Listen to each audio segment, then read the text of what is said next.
St. Andrews University. Mark Clemens along with James Mellick bring you the action here today. Scheduled kickoff at 12:30. Right now we're just a little pregame mode right now. We'll be going live with the broadcast and commentary at about 12:20 or so. National anthem and other pregame activities will be coming up. But both teams on the field warming up. We're getting some mics checked and getting everything ready. But thank you for joining us here on the St. Andrews broadcast. I'm Mark Clemens along with James Red Mellick from 485 Sports in Concord, North Carolina. But broadcasting today, it's St. Andrews versus Cumberland, the Phoenix versus the Knights, and we'll have kickoff coming up at 12:30.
See it went into program.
News contest. Your St. Andrews University Knights. Got this on. Our sponsor for this afternoon's game is the St. Andrews University Knights Armor Club, working to make the best football program available to college athletes.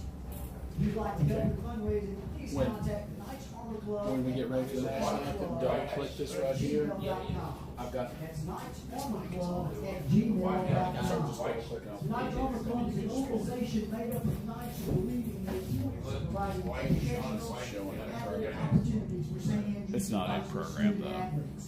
Oh, it's audio. Yep. We provide valuable scholarship assistance to our student athletes to Hey, this clock's ahead by about 30 seconds. at St. The back check Andrews. says started at 29 Help minutes. support your Knights by But I think by the time I got here, $1 raffle tickets for a chance to win the 50-50 raffle. Winner will be announced during the fourth quarter. Tickets are available at the Knights Armor Club tent. We'll watch the players in the stands selling the tickets, and all the proceeds will go to the football team.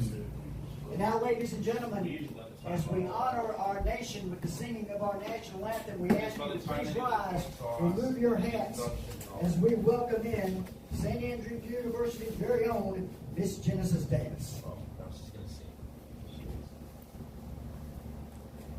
Oh, say, can you see by the dawn's early light what so proudly we hailed at the twilight's last gleaming, whose broad stripes and bright stars through the perilous fight o'er the ramparts we watched were so gallantly streaming, and the rockets spread glare, the bombs bursting in air gave proof through the night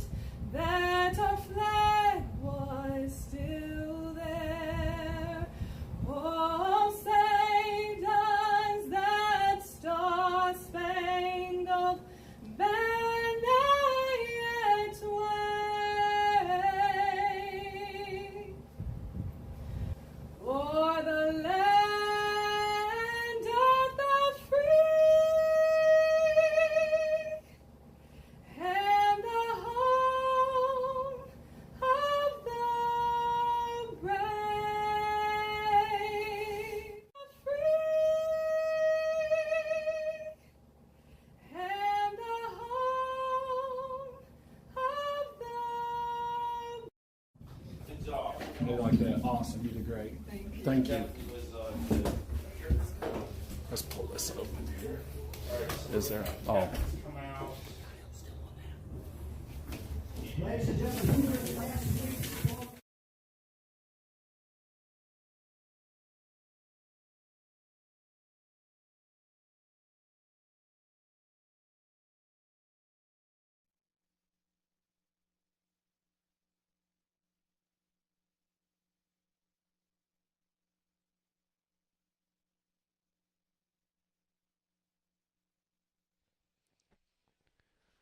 Welcome into Laurenburg, North Carolina for an Appalachian Athletic Conference NAIA matchup between the St. Andrews Knights and the Cumberland Phoenix.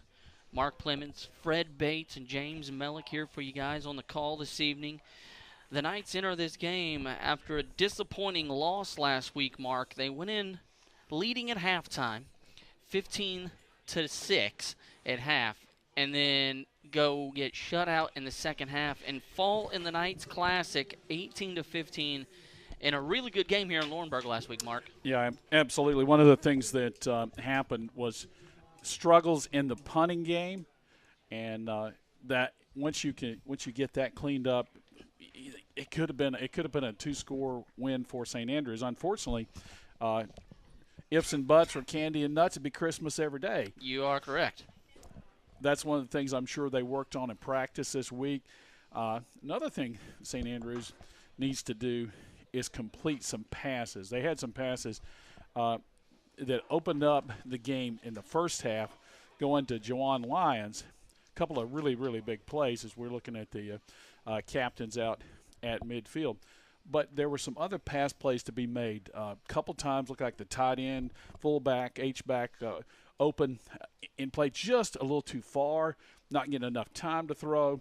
And you got to have a little bit of balance. The running attack was pretty good, but not enough passes to really get things going. Yeah, like you said, the biggest thing is going to be opening up the air game, because with that, it pretty much made them a one-element team there running the ball. As you see St. Andrews set to receive the kickoff here to start the game. The Knights 0-7 on the year, 0-4 in conference, and the Phoenix coming near 3-4 on the season, coming in after a loss against number 10 Bethel. Bethel has already played against St. Andrews as well here back September 9th, beat them 77-0. But the Phoenix coming in after their loss against Bethel, they played on the road against Bethel. They lost that one 24-7, Mark. So Bethel coming in here off a loss as well, and a tough loss. There's some factors in there that makes the St. Andrews score a little worse. That's the first game you play without one of your senior leaders. Not in the game. A long bus ride, a road game rather than a short game, as we see the Knights coming onto the field or to their sideline. Yeah, there was some factors in that one. It was the second game of the year for the Knights. Still had a couple, or third game of the year. Still had a couple of players that weren't eligible. Had a couple of injuries. They figured out that they lost their star defensive player in Austin Hunt for a few weeks.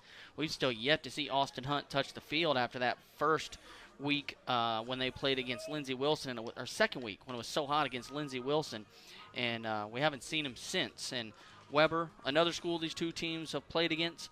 The Phoenix taking the win against Weber International, 19-13 in overtime, and St. Andrews opened the season up with Weber from Florida, 49-14. Weber won that one.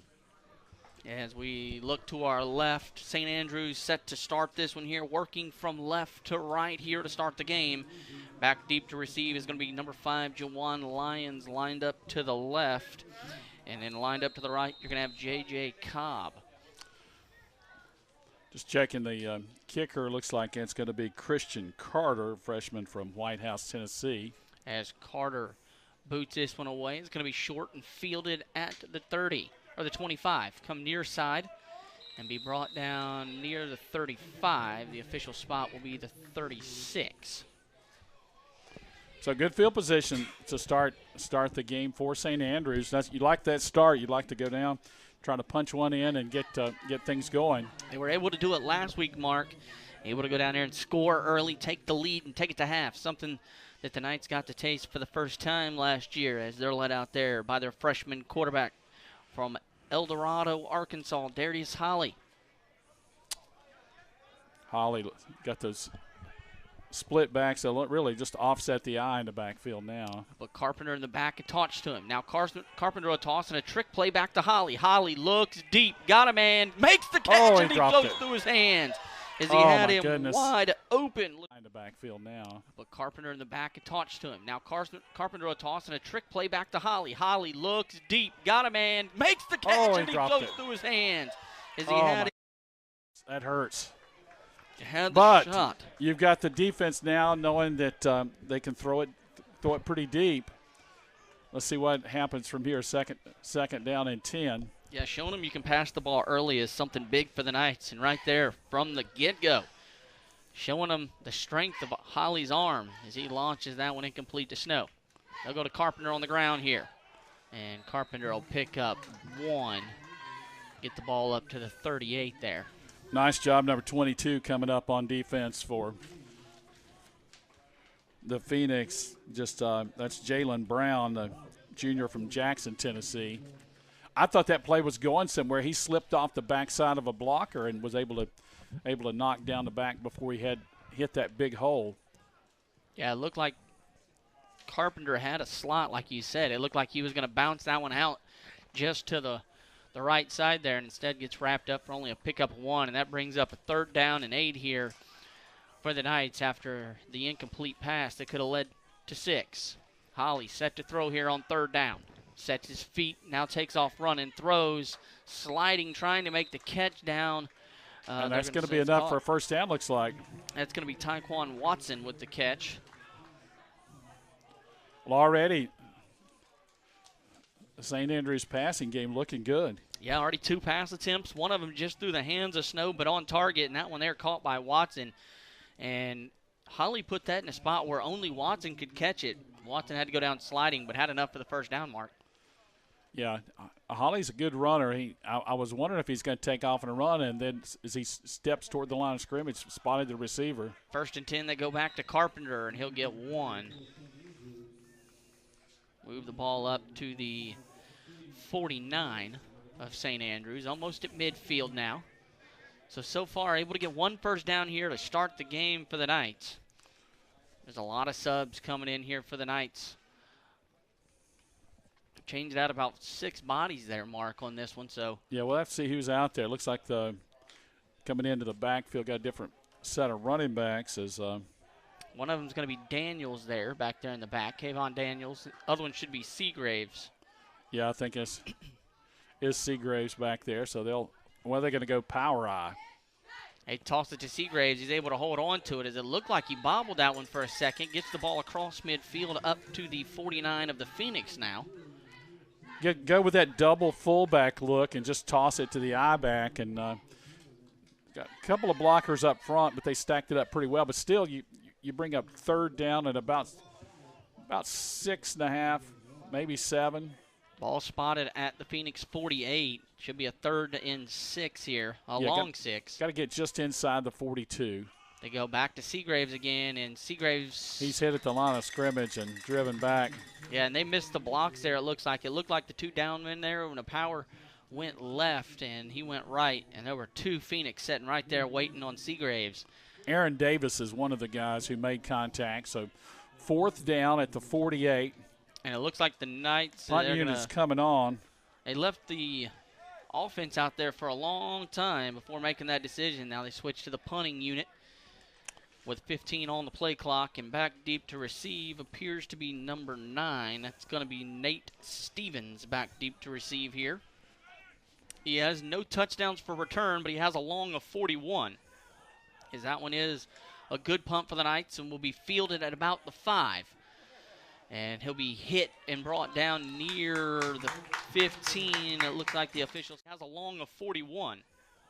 As that one is a good punt for the Knights and will be fielded at about the 5. And he'll be hit and brought down near the 50. That's a good play to start. Change the field position. You've got the Phoenix pinned back deep. Back at the 13-yard line, and that's exactly what you wanted to do. And that's one of the better punts we've been able to see out of the Knights so far this year, Mark. Well, the good protection on the outside. Nobody's coming straight in at his face like we saw last week. Luke Holloway, the quarterback here for the Phoenix. Waits for the snap, gets it. He'll throw here on 1st down. And a quick throw to the far side that goes through the hands of the intended target there as he was trying to get that one to number 31. Wanted to start running before he really tucked that one in. Yeah, Payne the one he was trying to get that to, and Payne wanted to take off before he ever had that one in his hands. Yeah, he's looking to see what might be in front of him, where the blockers were. Holloway set to throw, goes far side. That one's going to be caught and going out of bounds. Is going to be, I don't have, there it is, Hackett. Taquan Bryant with the coverage from Newbern, North Carolina for St. Andrews. Pushed him out of bounds very quickly. There's a big play here. You can keep the field position if you can force a punt here. It's a 3rd and 5. And this would be huge for the Knights to get great field position as they started with great field position at their own 37. See if they can make the stop here on 3rd and 6. As Holloway set to throw, and that one's going to fall incomplete as he was trying to get that to his favorite target there of Nate Stevens. Now that gives some life to the St. Andrews defense. Really good play. Coming up, Lions back to receive the punt from Winston-Salem Prep from Kernersville. He's standing back just across midfield. And Lyons, a speedster, Mark. We've seen Juwan Lyons make some plays on a punt return and kick return that he has sprung for big returns. See if he can get another one here to spark the offense for the Knights early. Play clock down to 10. Good snap, able to get it. Almost blocked as the Knights were able to get to it. It'll bounce just short of midfield and take a bounce for the Phoenix all the way inside the 45 and roll dead at the 43 of St. Andrews. So about where they ended their drive, Mark, they just lost about 10 yards. Yeah, you lost. You lost about 10, just about exactly 10 yards. It was from the 48 back to the 42. So still good field position. You get a couple of first downs here, and you're down in scoring territory.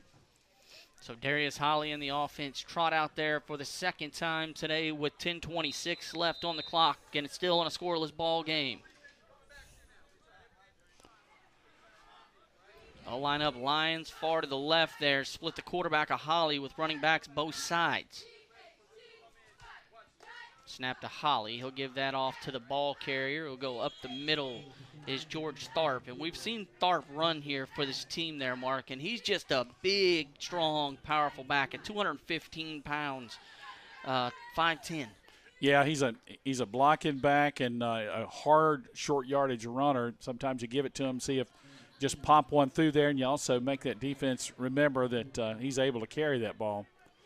2nd down and 8 after the 2-yard run there from Tharp. They'll split the quarterback of Holly again. This time he's set to throw. Looks near side. Going to be caught. And coming down and getting at least 1 foot in there is going to be Watson. Yeah, nice job, Taquan Watson, the senior from Kingston, New York. Makes it now 3rd down and makeable. Yeah, 3rd down and 4 as they're just short of midfield here. And they got in this situation last time with a 3rd and manageable when it was a 3rd and 6. They were able to pick up the first down, trying to get their second first down of the ball game of the Knights. They'll put Lions far out to the left here. Well, they're coming right up. They're crowding the line of scrimmage, expecting a run. And they did run it. They gave it to Carpenter, who'll get right to the 50. So a pickup of 1 will bring up a 4th down and 3. And last time when they were in this situation, they sent out the punting unit. I think you're sending big backs and big bodies in right now. You're going for this one. Yeah, you got Seagraves going in. Daniels is coming in. Tharp out.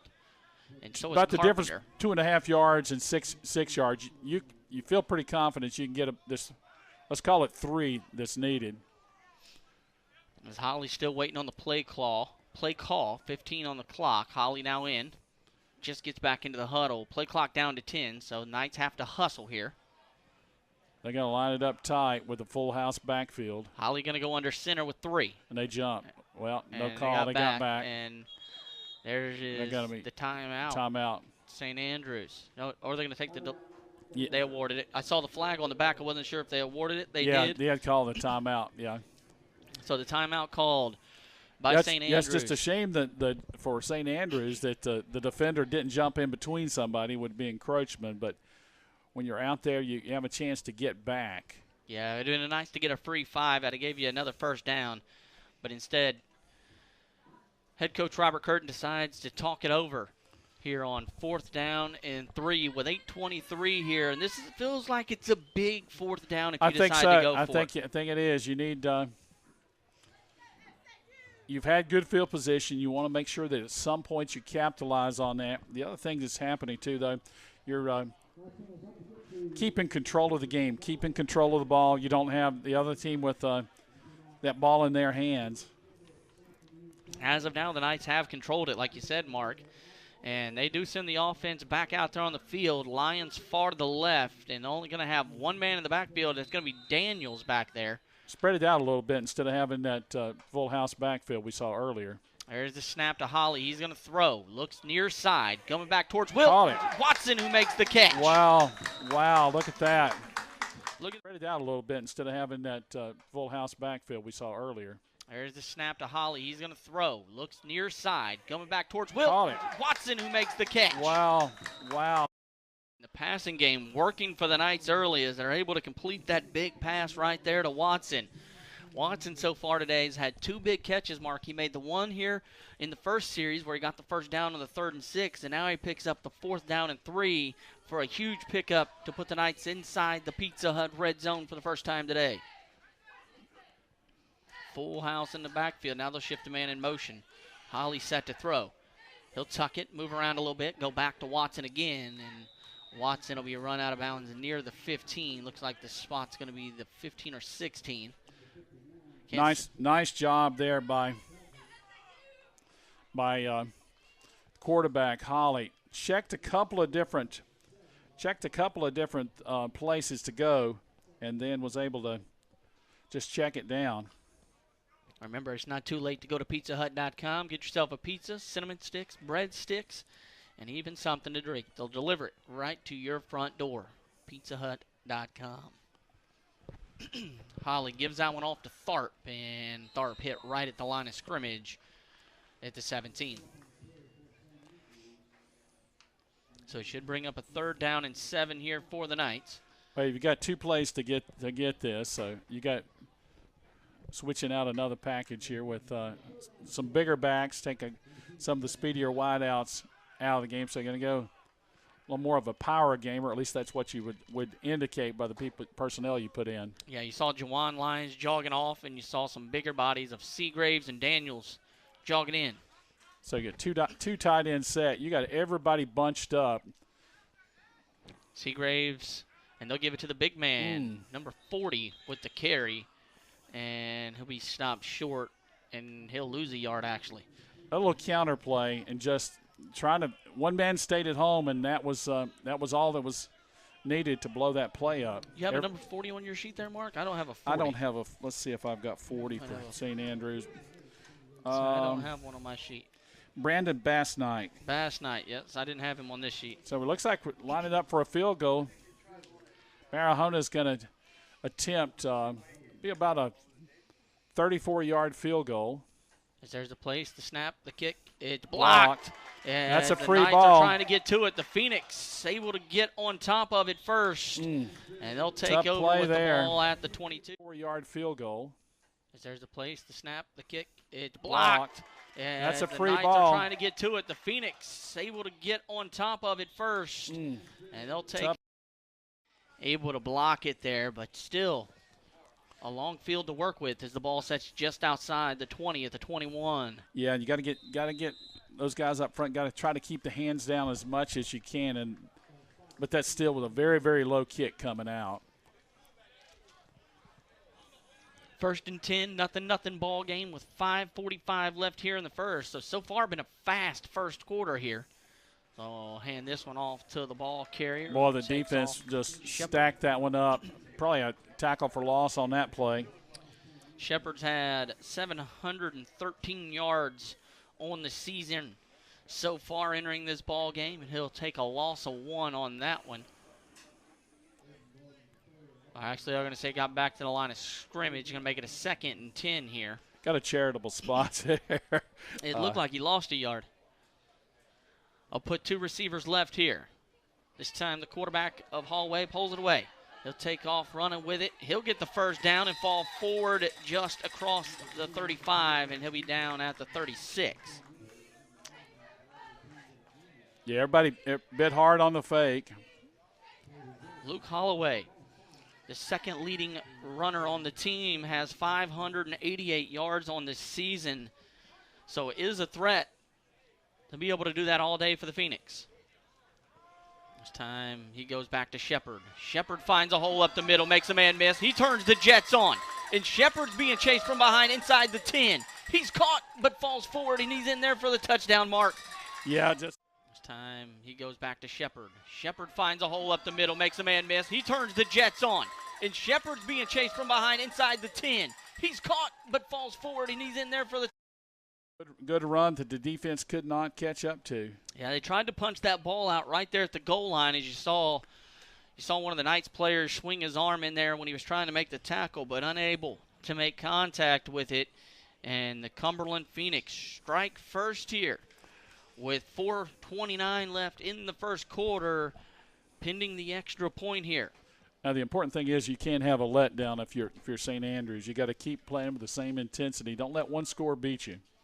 Kicker here is. Yeah, that's not who we were expecting, was it? Is it Jack Cantner? Yeah, Cantner. Is that who it is? They don't have a number on my sheet. I've got Cantner, I believe, number 17. Yep, that is it. My sheet didn't have a number by him, but it was Cantner is the name that said was a leading kicker for the Phoenix. And now the score, 7-0 here in Laurenburg, as the big run for Shepherd puts them on the board early here.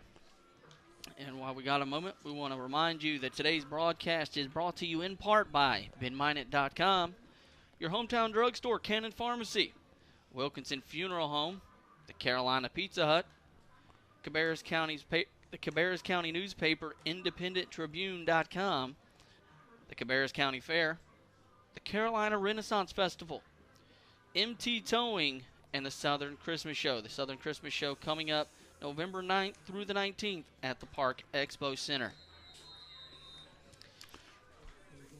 The Knights set to receive here after the touchdown, and they're going to go a short kick. He's trying to hit it to a soft spot. It's a dangerous in there, play. But they're able to get to it. Or the Knights, it looks like. You see the Phoenix pointing that it's theirs. No official signal yet whose ball it is. Based on the excitement that looks like coming off the field for St. Andrews with the football is Quantrell Green, the freshman defensive back from Rochester, New York. So good job, Green, scuffing in there. And the Knights, again, with good field position, Mark. They started after the opening kickoff at the 37, and that's where they're spotted at right now. So the Knights haven't started a drive yet worse than the 37. That's good. That's good, but you got to capitalize. This will be third time with the football. They're down 7-0, but getting into the latter part of the first quarter. 1st and 10 here for St. Andrews. They'll split the receivers 2 each way. Makes a quick pass near side here. That's going to be caught and still on his feet running forward is Pierce. He'll get the ball up to the 45. He'll pick up a 6 there. Little combination route on that side. The two receivers pretty close, but that one man cuts out and it gives Holly a little lane to throw in. It's going to make it a 2nd and a long 2 here, so we'll call it 3. You wonder at some point, do you have a double move out of that when instead of that cutout, you cut up the field? Make for a big play for the Knights. You might see that later today. Holly hands this one off to Carpenter, who finds a hole. He makes a man miss, almost makes a second man miss as he falls forward all the way inside the. Make for a big play for the Knights. You might see that later today. Holly hands this one off to Carpenter, who finds a hole. He makes a man miss, almost makes a second man miss as he falls forward. And the umpire just happened to be there, and you use them when you can. Part of the field. 1st and 10 for the Knights as they move the ball inside the Phoenix 45 here. With a 1st and 10, clock winding down to 3:20 left here, first quarter. And they'll spread the receivers out again 2 each way. Holly set to throw. Comes near side and bobbling and incomplete is going to be Stadford. Yeah, try to get that for Sandiford. And, yeah, the tight end from Hillsborough, North Carolina. Only a freshman, 5'10", 200-pound tight end. You will hear us say freshman a lot for St. Andrews. There's a lot of freshmen on this team, a lot of young guys. Bright future here for St. Andrews with all these young guys getting a lot of talent as a freshman. Holly set to throw here on 2nd and 10. Quick throw into the middle of the field. It's going to be caught with his knees on the ground. Falling down, but made a good reception, and Holly did a good job just zipping that ball in. This may be the best we've seen Darius Holly throw the football. Yeah, he's throwing some frozen ropes today as he just did that one right there to Logwood. And then you saw the one he had with the touch pass that he threw deep there to start the game to Snow that just went through the hands. But Holly showing a lot of confidence in that arm today. As Carpenter checks out and Daniels comes in. Got a couple of speedy wideouts out there. One of those guys is Nigel Pierce from Fort Hood, Texas. 3rd and 7. The quarterback of Holly keeps it and goes up the middle, and he gets the ball up to the no gain, I think. So that's going to bring up another 4th down here for the Knights. You're trailing by 7. You went for it once today. The offense staying out there right now. And looking towards the sideline is Holly. So we'll see if Coach Curtin decides to go for it a 2nd time. Looks like that's exactly what they're going to do. Now they got to get that play in quick. We're still about 18 seconds on the play clock as they break the huddle. But you got 4 receivers in the pattern and a running back in the back. And you put trips right here. 4th and 6 for the Knights. There's the snap to Holly. He'll take off running with pressure, and he's going to spike one into the ground. Incomplete. And they should call intentional grounding. Well, We're I going think to talk about it. I think if he got outside the tackle box, he can do that. But it didn't back the line of scrimmage, so. And I don't know if there was a receiver near the area, because I know Daniels is in the backfield, but I didn't see where he went. So we'll wait and see if the You got to get past the line of scrimmage, and he did not get the ball past the line of scrimmage. So it'll be loss of down at the spot. So it'll bring up a turnover right at that spot. And so the ball will be turned over where the ball was spiked by the Knights. So they should get it close to midfield, should the Phoenix. They should have it somewhere around the 47, 48-yard line of their own. We will wait and see what the official spot is. As the score 7-0 here. The Cumberland Phoenix are on top early of the St. Andrews Knights. Fred Bates, Mark Plemons, and James Mellick here with you guys today. Skeleton crew here today, Mark. Well, we got the Hardy crew here. We got Fred Bates out on our main camera today. Yes, we do. Fred does a phenomenal job. A football player here for the Knights. Yeah, he's a redshirt this year, so we appreciate him stepping in and working with us. I'm sure it helps. I'm sure Coach Curtin enjoys having him there. Make sure he has a little bit more film as well. After the turnover, the ball spotted at the 49. And they'll hand this one off first play to Shepard, who goes right. He kind of stops and goes and trots towards the first down marker, but it looks like a yard short. Be marked at the 41. Yeah, they must have picked up something after that first couple of series. They've started to run the ball hard, and that, of course, that quarterback run opens it up a little bit. You got to respect that, and there's a slight hesitation when he makes that fake. Luke Holloway. Or whether or not it's a fake or a handoff.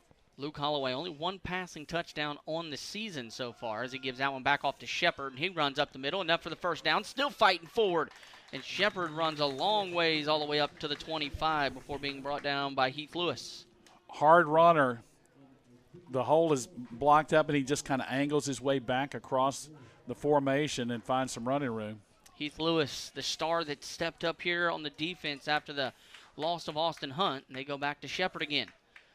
And a little better job that time. A lot of blue jerseys there on that one to help bring him down. Big number 97 in there, Gardner, to make the tackle. Well, it's actually a little bit better gain than I thought. Should be a 2nd and 3 after the pickup of 7 there. And like I said, I didn't think it was that much either, Mark. And a quick throw from Holloway that's caught on the far side at the 10 and enough for the first down. So bring up 1st and goal at the 9-yard line. That caught there by Hatchett. Caden Hatchett only played in 4 games this year for the Phoenix, and that brings up a 1st down and goal and a timeout here on the field called by the Phoenix. That's the end of the quarter, the end of the think. quarter? Yeah, end of the quarter, so they'll switch sides of the field. And if Perry was here, this would be one of the ones where he would say, man, this is no fun if you're an official because you got to jam all the way. Yeah, this is the worst thing for an official. You go basically 90 yards to the other end of the field. Perry said the best part was when you only had to move it about 5 or 10. This one get around midfield and you just flip the ball from one side to the other. That's all you got to do. With the score here, 7-0, Phoenix on top of the St. Andrews Knights. While we have a moment, we will look at our Cannon Pharmacy scoreboard, see if we can get an update. Hey, Mark, what's your 4-5-3-3. Screen locked up. Yeah, we had a bit of a lockup to be able to check our Cannon Pharmacy scoreboard here as we look at some of the games going on in college football right now. Florida State at Wake Forest in Winston-Salem. Florida State only leading that one in the second quarter, 10-0 over Wake Forest right now, who's at their 3rd-string quarterback. You got Oklahoma and Kansas. Kansas on top second quarter there, 14-7. Indiana, Penn State. Second quarter tied at 7. The Nittany Lions and the Hoosiers. As you see both teams heading back out there after the quarter break, you have South Carolina on top of Texas A&M, 7-0 second quarter. Houston down to Kansas State, 14-0 there. West Virginia leads UCF 17-7 in SMU and Tulsa. SMU leads that one 28-3. That's a quick check on our Cannon Pharmacy scoreboard as we're about set for action here back in Laurenburg with a 1st and goal. The ball spotted at the 10 for the Phoenix. Holloway gets the snap and gives it back to Shepard, and then pulls it himself and takes off. And he'll fight forward inside the 5 down to the 2 or 3. Boy, it looked like he was going to make it across that goal line, and suddenly someone got there and knocked him down. He'll go under center while Holloway get the snap. QB sneak up the middle, still fighting for it, and didn't get the push, and he's going to be stopped short, and a big stand up front from the Knights, Mark. Yeah, 3rd down. It looked like he might have a nice place to slide off the backside of somebody, and then he, just as quick as he slid that direction, that man got stood straight up and thrown back in his face.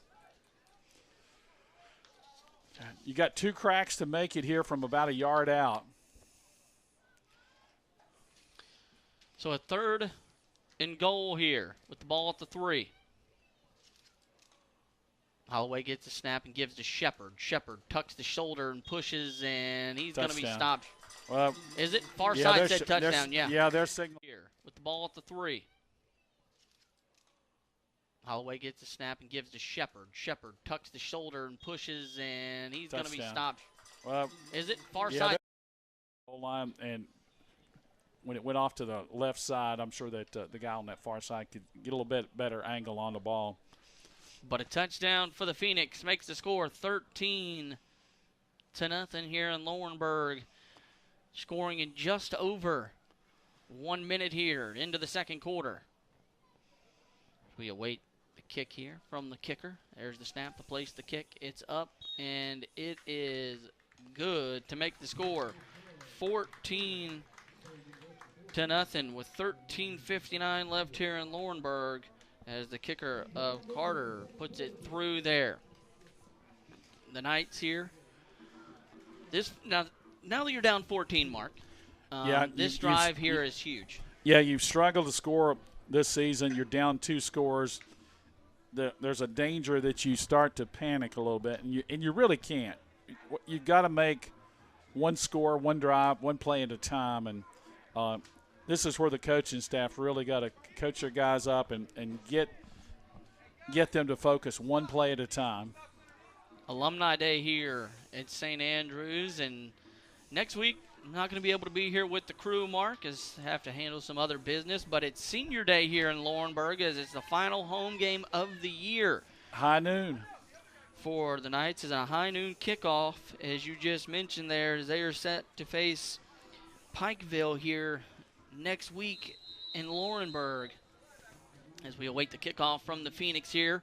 Now they've been directional, trying to hit that soft spot between the blockers. This time he kicked it a little farther. And fielded there. It'll be caught at the 25 and brought up to the around the 35 before being brought down. That's going to be caught by, I think it was that 25 who caught that, Mark? I believe it was. You say I don't have a 25 if that's. Let's see what we've got. 85. There's 80. Okay, that makes more sense. Robinson with it. One of the wideouts. Yep, I saw it was a 5. I just couldn't catch all of it there. Robinson, he was one of the ones that did some kicking duty there at Davison when we covered that game. It was Robinson and Cobb who were both back deep for most of that game. As Holly trots out there with the offense. Now the Knights working from right to left here in the 2nd quarter, as there's 13:49, trailing by 14. Holly under center. He gives it off to Carpenter, and he's swarmed up in the backfield, and great tackle in the backfield there, Mark. Yeah, just swarming defense, and somebody didn't get a block, and it was right in the backfield. Yeah, he had no chance. Carpenter did. It's quick as a late sub on the far side. Well, plenty of time still. They're still jogging on. Yeah, they brought in some fresh defensive linemen, kind of rotate them in. A 2nd 11 here. Holly tosses this one to the ball carrier, Seagraves, who gets the edge, turns it upfield, and he'll get a pickup of 2, maybe 3. Yeah, Seagraves looked inside, and he's getting those two fullbacks ahead of him blocking, and just bounced it to the outside really quickly. And they're going to do another substitution. They're substituting based on the package of players that are on the field for St. Andrews. And if I was hoping if the Knights hustled there, they could have got 12. They weren't able to get that one set up in time. As they get it off, though, before the play clock. Holly set to throw, looks deep, got Juwan Lyons, who makes a spectacular catch on the far side of the field. Hustled there, they could have got 12. They weren't able to get that one set up in time. As they get it off, though, before the play clock. Holly set to throw, looks deep, got Juwan Lyons, who makes a spectacular catch. Juwan Lyons has stepped up as the #1 receiver here after Aronison Cook has had to take a couple of games off. Lyons filling those shoes right now as Holly set to throw after the big play, and that one's going to be caught here near side. And it's going to be a pickup of about 3 there as he's able to find Watson again. Well, the offense in the passing game is much better today than we've seen all season long. So far, Holly has a lot of confidence in that arm. Holly gets the snap. This time he gives it off to Carpenter. Carpenter finds a little bit of a seam, and a good run from Carpenter to get the first down. They're going to mark him. Yeah, they are going to say first down. That puts the ball inside of the 30 there. Drive started at their own 35. So great possession here for the Knights as they've been able to move the ball down the field. Clock winds down to 11:20 left here. Still plenty of time on a play clock as Holly's getting assigned from the sideline with 15 left.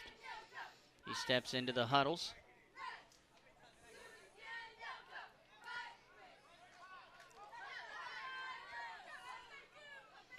Play clock down to 5. Holly has the back of Carpenter to his left. Holly, pressure. He'll tuck it and take off, but he's going to be swarmed up and brought down behind the line mark, and that's going to be number 55 back there to get him.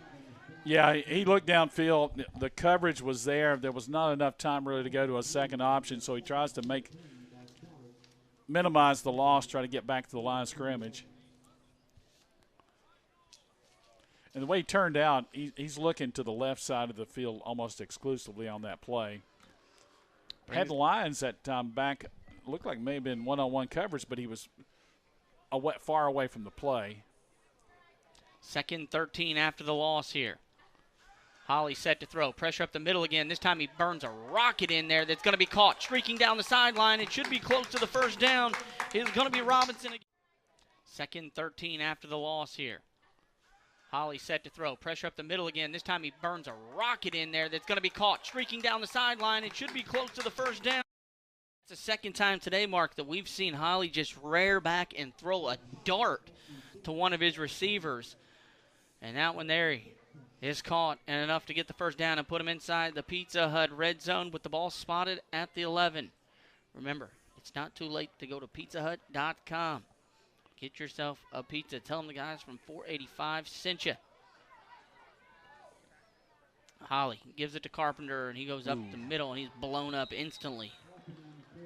Yeah, Carpenter got hit by big number 40. That's Joey Samples, the freshman from Rome, Georgia. Samples, 6 foot 280. And as we know, Carpenter not super big, only 5'10", 180. So got 100 pounds on him. Yeah.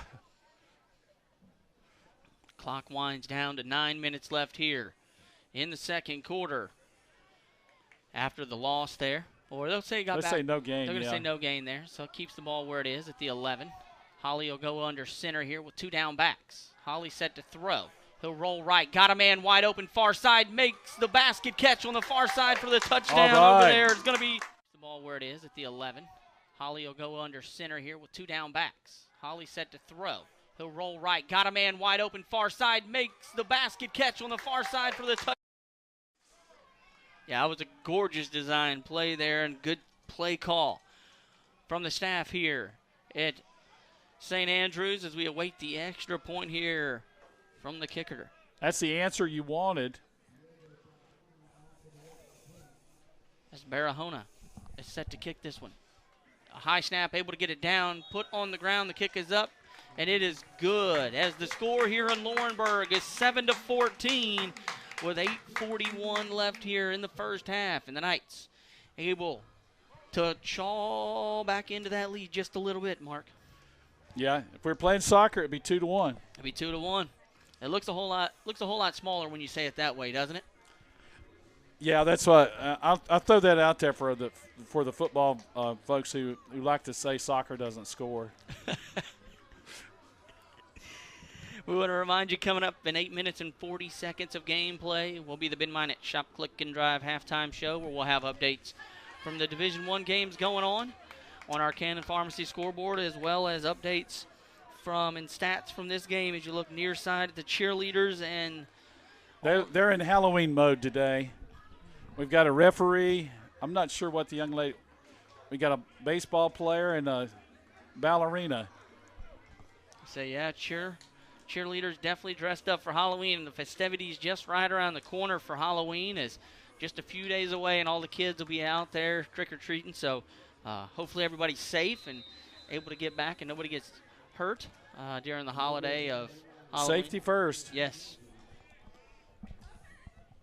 I always remember being a kid. I enjoyed Halloween. It was a good time getting to dress up and walk the streets and get some of that energy out. As that one's going to be fielded on the far side there and tossed back to another guy. We'll go left side. He's streaking down the left sideline. He'll get all the way up to midfield before being drugged down. That's a pretty good return. Good kickoff, but and I couldn't tell who that was. Was that a 1 who ended up with that football? I did not see the number. I think it was a 1. I think it was Hammonds there who ended up with it. Going to come out across the four. They're going to mark him at the 43-yard line. Because he tossed that ball to him and took off streaking down the sideline and couldn't really see who he was. And like you said, he stepped out at the 43. What happens is sometimes you get out of the coverage gets out of the lane when they get kind of out of kilter like that. And Holloway shifts a man in motion, and he'll set that in the belly of one of his receivers who's out far, and he'll turn it upfield. Flag on a play. That may come back. That's in the area where there's a blocking issue. Let's see. Ball carrier was William Spence, the wide receiver from Bonagra, Tennessee. Bonaqua. That is in the area of holding. And that's what the call is, Mark, and that's a costly penalty that'll back the Phoenix up and put the ball all the way back at the 21. What are they going to have it? 22? The 22. 32. 32, yeah. Sorry. Good catch. We look at this. If you look at it diagonal, sometimes it's hard to match up the stripes. You definitely, we're definitely at a lower angle than I'm used to as well, which I like this better though. As Holloway set to throw here, got the man across the middle of the field. They got enough for the first down across midfield before being brought down. It's going to be Finch. Isaac Finch. He's close. I think he's about half yard short. Oh, they got me there. I looked. He's about a half yard short, looks like. I forgot they had the double stick there. They were so far back. Yeah, when you're behind the chain, sometimes that second stick will throw you off. Something Mark, something Perry told me I'll tell you guys after this play that you'll see the officials do when something like that happens. There is the snap. Pull it out will be Holloway. He'll take it himself. He finds a seam up the middle, and he'll run it all the way inside the 35 down to the 33. Well, just not accounting for that quarterback when he pulls it. Basically what what Perry said you'll see the officials do, Mark, they'll put their hands up above their head and kind of move them back and forth in a back-and-forth motion showing 2, which means they're behind the chains and you have 2 down markers to go. And I didn't know that until he told me, and that's something you can watch for the officials to do. 1st and 10 after the run from Holloway. He'll give it to Shepard. He'll go back across the middle, and he'll fight forward, and he'll be right there at the line to gain, and they'll move the chains for him now. Shepard carried out a really good fake there. The better the fake is, the more that pass is alive in the minds of the other players down the field, so they have to hang on to that receiver they're covering. Clock winds down under 7 here in the first half. First down run from Shepard sets him up with a 1st and 10. With the ball at the 22. Shepard gets it and goes up the middle. He finds a seam and jumps forward all the way up to the 10, and then another first down there. Really good block in the left side of the line. Just opened up a hole, and he hit it hard. So it looks like they're just outside the 10, so it looks like they can get just to the goal line. I think the official mark will be the 11 or the 10.5, so they can get one more first down here, it appears. Next play will be under 6 minutes left here in the first half. And Official timeout. Yep. I think we're having a chain issue there, it looks like. So the clock stopped exactly at 6 minutes here, first half. Now they'll set back up the offense. Clock starts again. Holloway looks towards the sideline. And there's plenty of time left on the play clock. Yeah, they reset that 25. play clock to 25, yeah. Shepard comes up and blocks. Holloway set to throw. He'll tuck it now and run. He finds a hole going left. He's running and streaking, and he's in there for the touchdown on the quarterback keeper is Holloway. Shepard comes up and blocks. Holloway set to throw. He'll tuck it now and run. He finds a hole going left. He's running and streaking, and he's in there for the touchdown on the quarterback. Touchdown of the season, and he leads the team for touchdowns on the season as well. With 5:36 here, the score 20-7, pending the extra point here. Well, Holloway's got good, quick feet.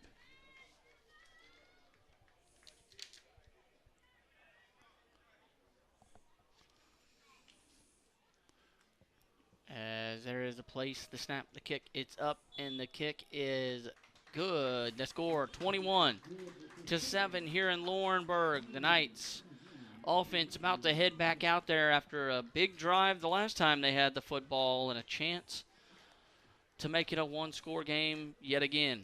Try to answer. And once again, we go back to the same thing. You make one play at a time, then you till it gets toward the end of the game, then you might change your philosophy, but two scores should not change what you do. You got to get one score at a time. Beautiful day for football here in North Carolina, and Mark, we're having absolutely gorgeous weather for this time of year. Oh, really? Absolutely. Low to mid 70s, catching a couple nips in the 80 every now and then, so beautiful weather here in North Carolina right now, and it's about to turn for the colder and drop down into the 60s for a few days on Tuesday, and then still great football weather. I've got tomatoes I've got to get picked. Have to put them up green. I'll let them have the weekend. They got the weekend, then they got to come off as they try again for that soft spot mark. This time they're going to come up for it, and it hits the ground. He but still able fell to get back on back it. to it as that one hit.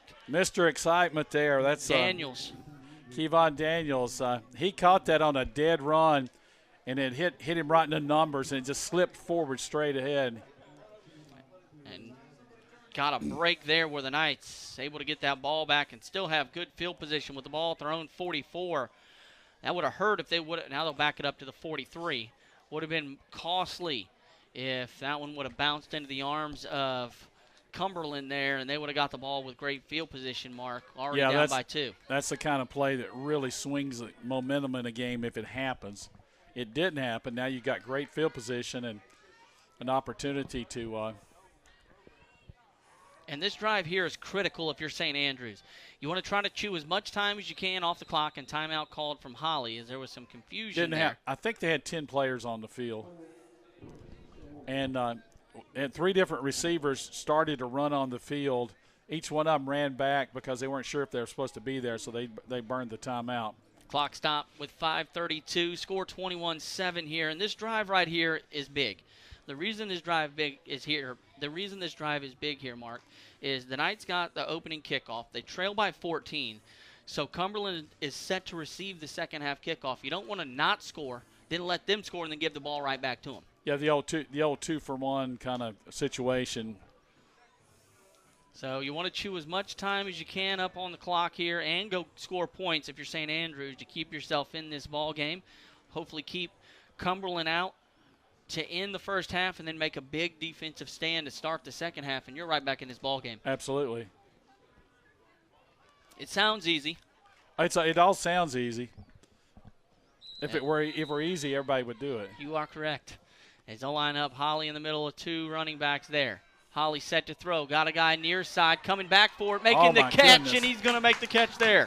What a catch by. If it were easy, everybody would do it. You are correct. As they'll line up, Holly in the middle of two running backs there. Holly set to throw. Got a guy near side coming back for it, making the catch, goodness. and he's going to make. Great job on the camera work there, too. That's the second time today we've seen the receiver come back and fight for that football. Juwan Lyons did, and now Snow did. And St. Andrews already moving the ball quickly inside of the Phoenix territory, all the way down to the 25. A low snap for Holly. Holly chases after, and he just jumps back on it at the 40. That's about the best thing he could do. You try to scoop it, you miss it, somebody else picks it up and goes the other way. That was a smart decision for sure. But look what it does to your field position. Behind the sticks, quick. Second down and should be what, about 23? 23-ish, 24. Probably more like 25. Because they were at the 25, and now they're back at the 40, so they lost 15. So it's second and 25 here. Holly set to throw, and it's going to be caught by Porch, and he'll get the ball back up to the 30. Actually, Pierce with the catch there. Yeah, Nigel Pierce for the redshirt freshman. Not He's sure why I said Porch. 6'2", and the receivers and tight ends are kind of interchangeable in a lot of senses for St. Andrews, and they've got size advantages on the cornerbacks and safeties. Third down and 15 here, so a little bit more manageable than what you were facing with the third down and 25 as they trot one on here of O'Banks. We've seen Dylan O'Banks play the quarterback position for St. Andrews, and that's what they're going to do. They're going to line him up at QB. O'Banks can't hold on to that one, but he'll pick it up. Pressure gets there, and he falls down at the 40. You do one of two things here. You punt it, or you try to throw a Hail Mary toward the sticks and see if you can get it. And I'm almost of the mindset here. You throw it up for the Hail Mary at the end of the sticks. Yeah, I'm almost right there with you. As the clock winds down, and now I see it looks like the punting unit start to head out there for the Knights. And you probably have smarter people making that decision than me. I agree. I would have probably went for it here too, but Coach Curtin elects to kick this one away, and they're going to have to hustle here. They get it off, pressure up the middle, and what a great kick! It's going to be perfect. It's going to be fielded on the run though. Now streaking left side, got a hole, turning it upfield, got one to beat and gets to the 50 before being brought down, and a huge run there. Brandon Bassnight made the touchdown-saving tackle. Wow, that hurt. Trying to see, was that Stevens on the return there, number 9? Looks like it. He was streaking down the field once he caught that one. And just like that, you're back out near midfield. 2:49 left. This is a big defensive stand. You don't want to go down 3 scores. And the ball spotted at the Knights 45 after that return there. Jogging one on later, the Knights. 2:49 left here, first half. The score 21-7. Holloway rolls right. Now will take it himself, tuck it and run. He gets a seam, and he's drug into the Knights sideline at around the 35. And it should be pretty close to a first down here. See if they move the chains, and they do. Got a quarterback that runs as much as he does. If you're one of those linebackers or safeties, you want to come up and just – and it's frustrating because you can't hit him, but you want to come up there and hit him just as hard as you can, make him pay for running. But give to Shepard as time goes left. He hurdles a man. Still on his feet fighting forward at the sticks. He's all the way up to the 26. So a good run from Shepard there. Boy, he is a hard runner. Is that Shepard or no? Checking that. I believe that may be. That's not Shepard. I think that's Burge. Yeah, Nick Burge, the junior from Rome, Georgia.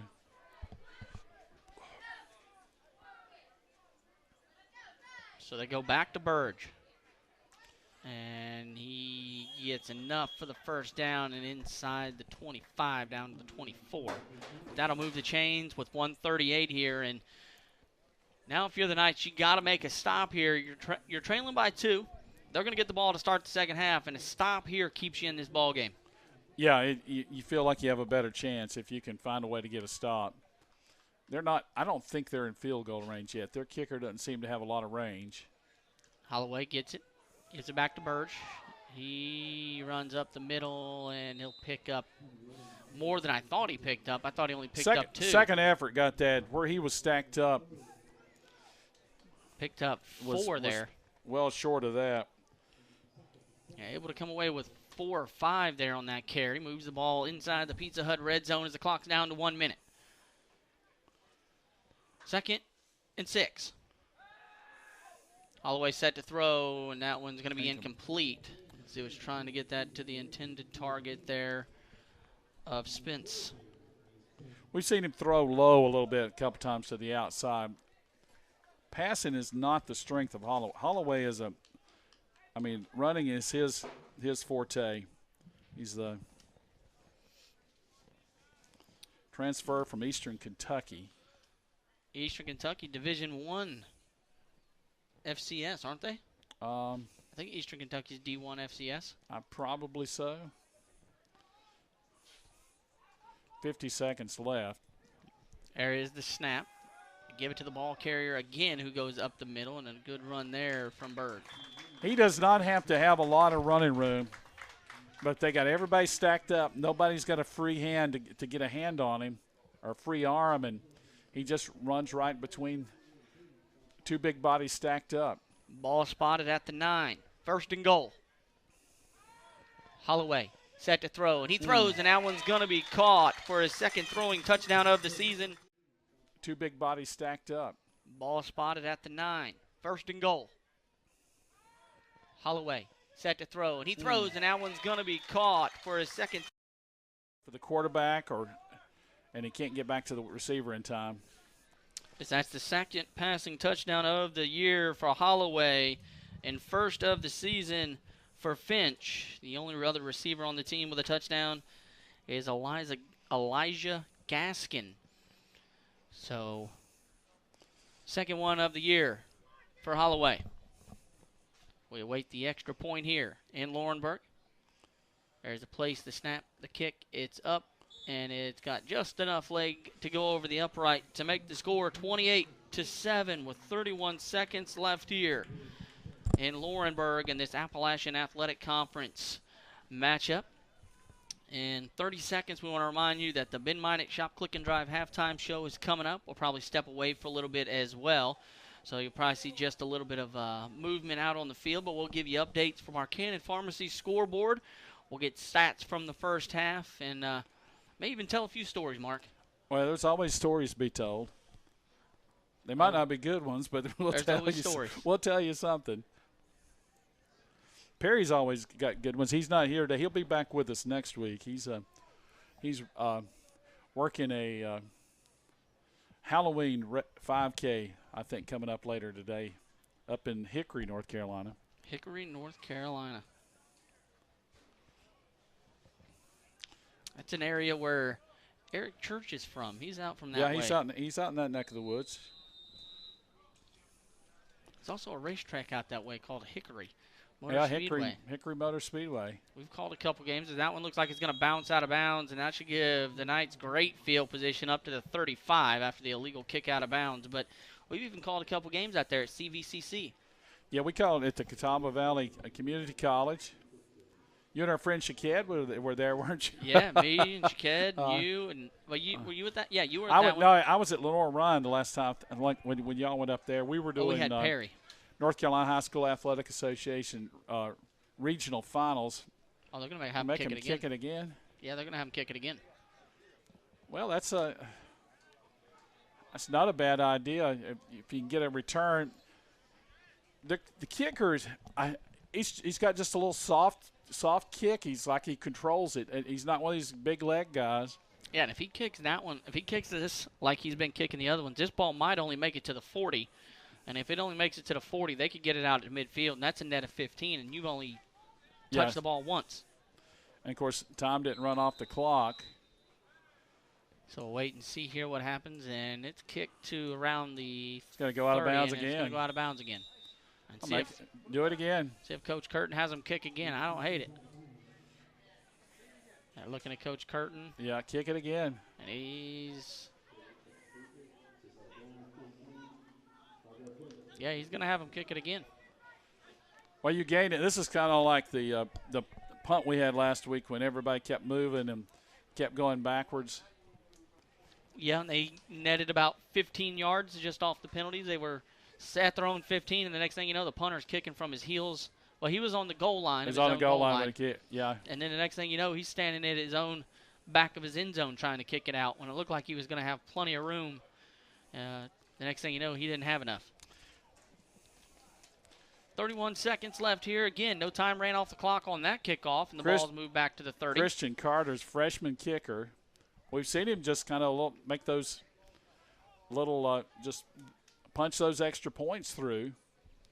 Ball moved back to the 25, so now 10 yards behind the original kick marker as Coach Curtin's going to have him kick it again. It looks like he's going to kick it hard this time. He's going to hit it in the middle, it looks like this time. And he's even shorter this time. Ball's going to bounce in midfield, be picked up by the Knights. Daniels has got it, and he gets it across midfield up to the 48 or 49. See what the official spot is, but great call from Coach Curtin there to not take the ball spotted at the 35 because now he's got it across midfield. You like to get the ball in the hands of playmakers, and that's what happened. It's Kavion Daniels. They've thrown the ball well to the outside. Have not seen many throws to the middle of the field. Just wonder if you see somebody slip off the line of scrimmage down the middle of the field, one of these tight ends.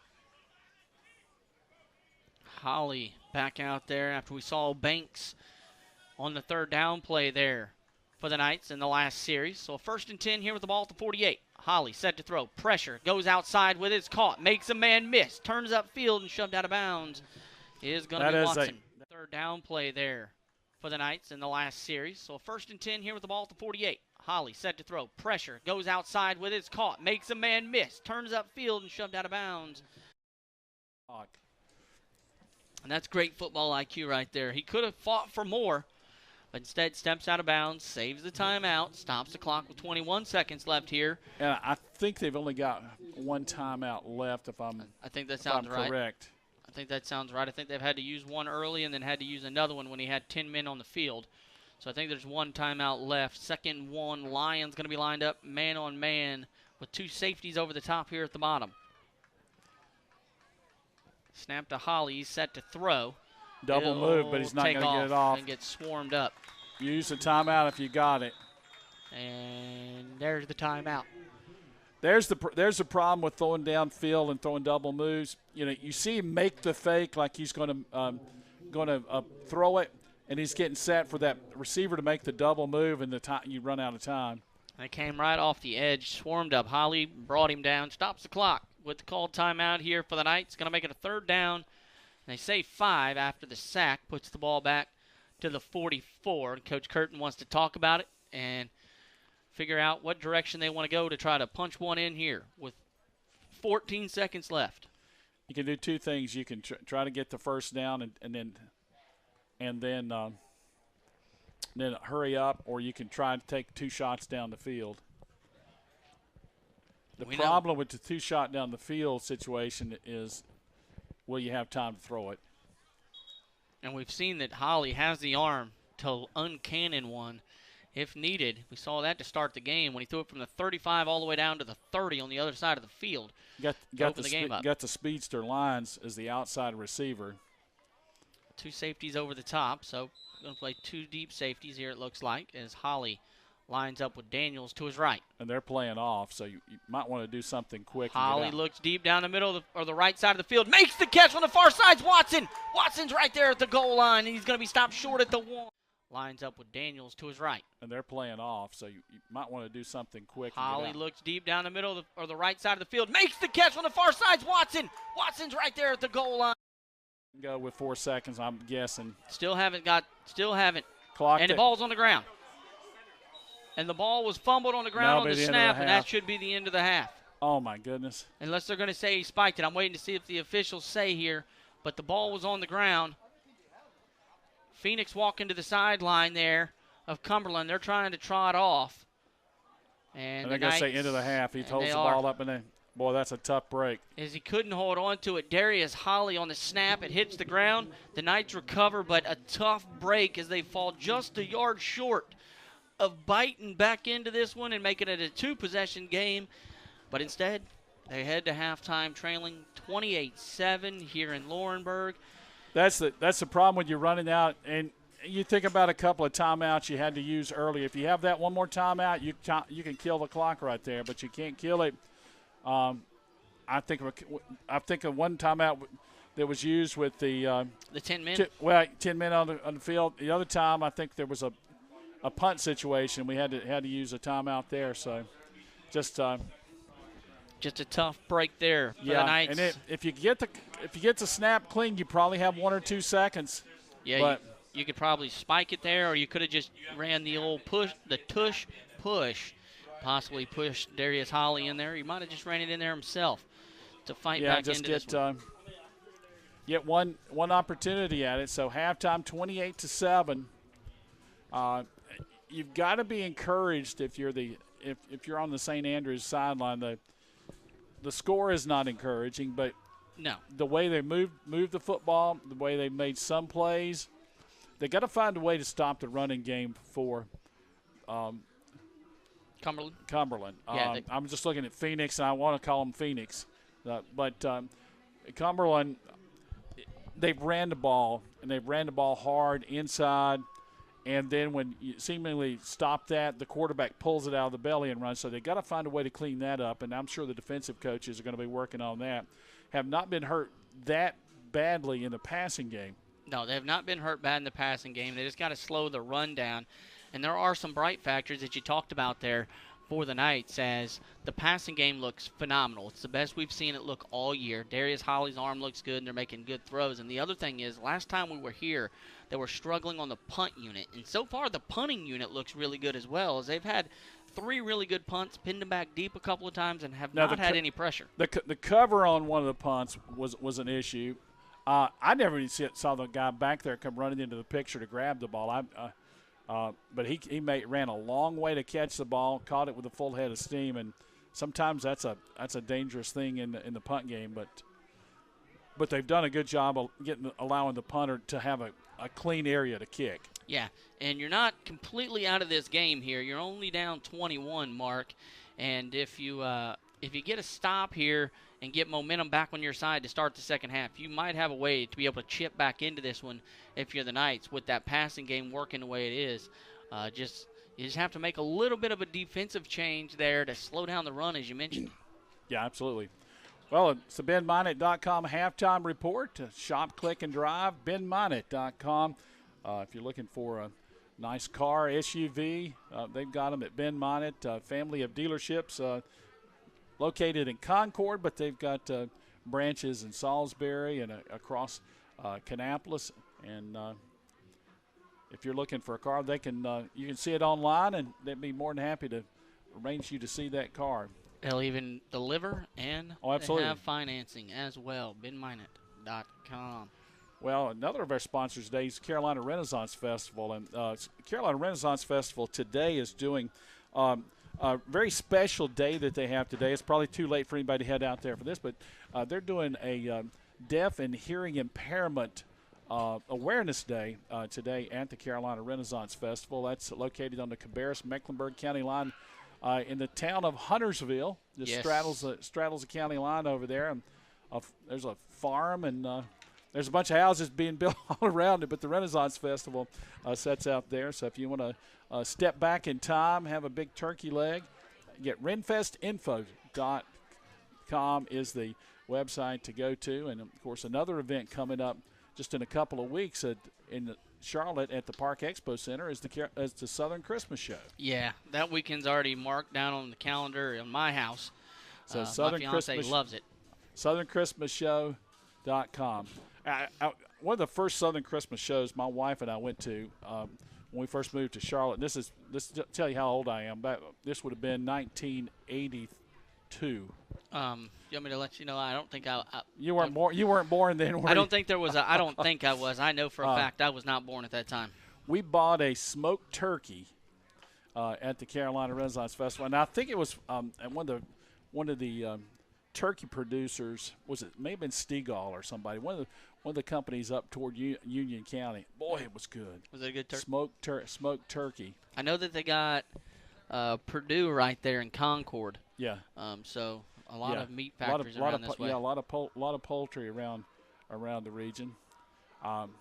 But anyway, that's coming up November the 9th through the 19th at the Park Expo Center. Well, we're going to take a break. We'll get you some scores, some highlights on this one. This has been an interesting game here in the first half. Quick 14-0 lead for the Phoenix. The St. Andrews Knights came back, got a touchdown to cut that lead in half. Almost got another touchdown and just could not punch it in. The half ended with St. Andrews with the ball, I believe, at the 1, maybe the 2-yard line. But some encouraging things happening despite what's on the scoreboard. And if you happen to be a Cumberland fan listening in today, we welcome you as well. I appreciate you joining us. Looks y'all are well represented with fans here in the stands, and got those big Phoenix football signs. Boy, like those. They look good over there. Yeah, the tents look really good on there with the signs and all that. Across the way. They got a lot of nice equipment as the players are trying to stay cool under it, which that's a big benefit. That's something we haven't seen a whole lot of teams do. A lot of teams will go over to the end zone and try to find some. Of course, the last weekend in October, you don't figure you're going to have to find shade. No, you think you're going to be looking for heat, hoping you get a crawl on the bus and maybe warm up. But here it's 28-7 at halftime, and we'll step aside. We'll be back with you here just in a bit. But again, our score here at halftime is 28-7, Cumberland over St. Andrews.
Time show. Mark Plemons, Fred Bates, James Mellick for you guys on the call this evening. We have individual stats here for both teams here in this matchup as we look at the far side of the field. Actually, this is not the right one, so I apologize. I got the one for Kentucky Christian. So I don't have stats. I was about to start reading Kentucky Christian stats. No, that's not the right stats there. Let's see if we can get the stats brought up on our phone here. So apologies to everyone. Go to the St. Andrews website here. See if we can bring those stats up for you guys here off of their website. Well, while that's coming up on the phone, here we go. We have scoring drives, scoring plays. We have a 64-yard touchdown run from Shepard. We have a 3-yard touchdown run from Nick Berg. And we also have a passing touchdown from Luke Holloway, 11 yards to Carter. And his kick was good. And then we have the touchdown pass from Darius Holly to Sandifa for 16 yards. And that's where we stand now, 28-7. On that one. That's the scoring plays. I'm trying to get up. Here's the team comparison right here. I got it. So 13 first downs for the Phoenix, 9 for the Knights, 2 passing first downs, 7 passing first downs for St. Andrews, 2 rushing for them, and 11 for the Phoenix. Third down efficiency, 67%, 2 of 3 for Cumberland, and 3 of 8 for 38% for the Knights. Fourth down efficiency, 50% for the Knights, 1 of 2, and nothing so far attempted on fourth down for Cumberland. 25 total plays for Cumberland, 35 for the Knights. 247 total yards, 204 for St. Andrews, averaging 9.9 yards a play, and the Knights 5.8. Net rushing yards on the ground, 206 for Cumberland, -5 for the Knights on 18 attempts for both teams. And average punt is 48 yards for the Knights, 40 for Cumberland. And where's clock? Time of possession so far in this game, heavy for St. Andrews.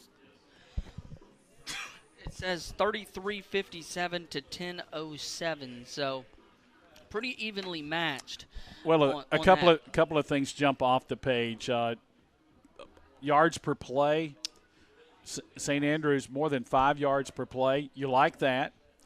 The other thing that jumps off, I think, you said 9 yards per play. 9.9, it's almost 10. Got to get that down to more manageable there. You can't allow that much per play. The yards are pretty much even, as we talked about. Total yards was where were they at? Here, I lost it. Total yards, 247 to 204. So pretty even in that category. It's just been a field position game. Got to convert. If you don't convert, you wind up in where we said 28-7. 28-7. Think about this, though. If you punch that last ball in at the end of the half, you're 28 to 14. Yes. But honestly, that is 4-2. It looks a whole lot better when you say 4-2. Yeah, it does. It does look better, 4-2. 28's a deceptive number, except for it's hard to come up with those 4. See the St. Andrews team now getting ready to come to the sideline. We'll look real quick and see if we can get some updates on our Cannon Pharmacy scoreboard from some Division I games going on. Florida State pulling away from Wake Forest at half, 34-7. So all Florida State there.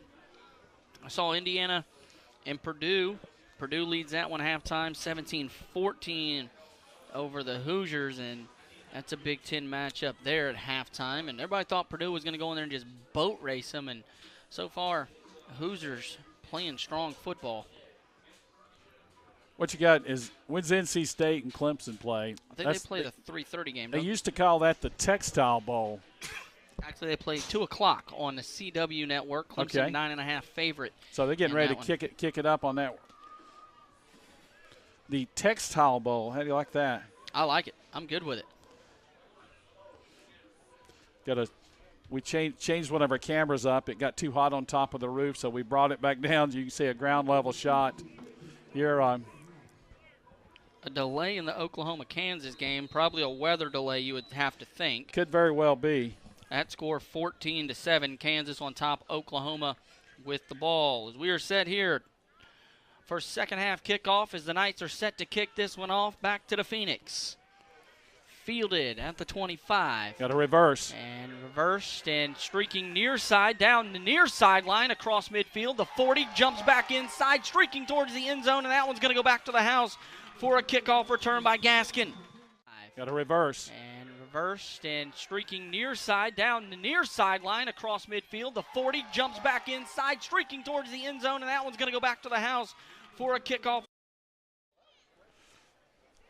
That is his second touchdown on the season. He's only got one receiving touchdown and none rushing, so only the second touchdown of the season for him. But that one there, a big one, and blows this one open 34-7, and only took 14 seconds, Mark, to put some points on the board. Yeah, that's the worst case scenario there.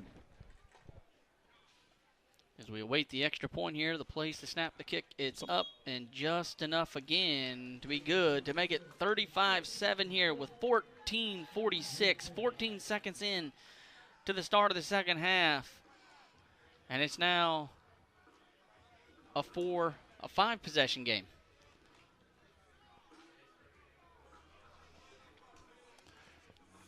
And now your defense is going to have to step up big and make some stops to get back into this one. And the offense is going to have to start clicking real fast. Well, what you want to do is try to get good field position, good kick return. Make sure you handle it clean if they have that little short punch kick. And with them doing that short punch kick, do you consider possibly moving your second row from the back to the back and moving your speedsters who are standing back deep up to field it, or how do you approach that? I'm not sure they can kick it deep. You'd almost be tempted to do that. The problem is you probably haven't practiced that. That's true. Because then all of a sudden, if they do decide to go deep, the other guy's now got to start blocking. Yeah. I'm not sure what the delay here is. Yeah, taking some time for sure. As the Phoenix set to kick this one back to the Knights here after an opening second half. They're going to punt it. Yeah, that's weird. Why they punting it? I'm not sure. It's a free kick, so you can punt it. As that one's up in the air and caught by Lyons. Lyons fights forward across the 30, and he'll get to the 32, and about where they've been starting all day on kickoff, somewhere around the 30 to 35, and that's where they're at this time. Yeah, it may be the worst field position they've started after a kickoff. I think most of the times we're around the 37. 35, 37. Yeah. And I think that decision there might have been made on the far side of the field because they had so much problem on that last kickoff. They just decided, hey, if we punt it, worst thing that's going to happen is they're going to get it right about where they would anyways. Yeah. Big possession here. You want to do something positive so you can keep that good feeling you had late in the first half. And Holly hands this one off. Bass Knight looks like. That is Bass Knight. Bass Knight will get one, and he ran into one of the Cumberland players sitting there waiting on him. Don't forget, next week we've got last home game of the season for St. Andrews right here. It'll be a 12 o'clock kickoff as Pikesville. 2nd and 9 after the 1-yard carry. They'll split Holly in the backfield. Holly set to throw. He's got time this time. Now takes off right. He'll tuck it and run. And he'll pick up a good chunk of yards there. As it looked like he wasn't going to get much. See if they mark him. Should be pretty close to the 40 from our vantage point, but he's not going to get a great spot. No, I think he stepped out of bounds. Step out back at the 37. You can see they cleaned up the blocking a little bit on that. First half, you were seeing a couple guys running free at the quarterback. Couple of subs coming in for the Knights. Play clock still has 12 on it, so plenty of time as they break the huddle and head up. Carpenter comes in late, but And Go Seagraves straight at the quarterback, so we're Seagraves out. 3rd and 5 here. just got it off. Holly throws, Oh, and he picked throws off. a pick. That's caught on the far side of the field after being picked off, and looks like number 41. 41, is that what you're seeing there? Yeah, looks like that's Eli Denton, Yeah, Eli Denton. freshman from Cleveland, Tennessee. Yep. And he just read the eyes of the quarterback there, Mark. Holly just fired one over there and jumped in front of it, able to pick it They off. threw that same pass 5 or 6 times in the first half, something very similar to it.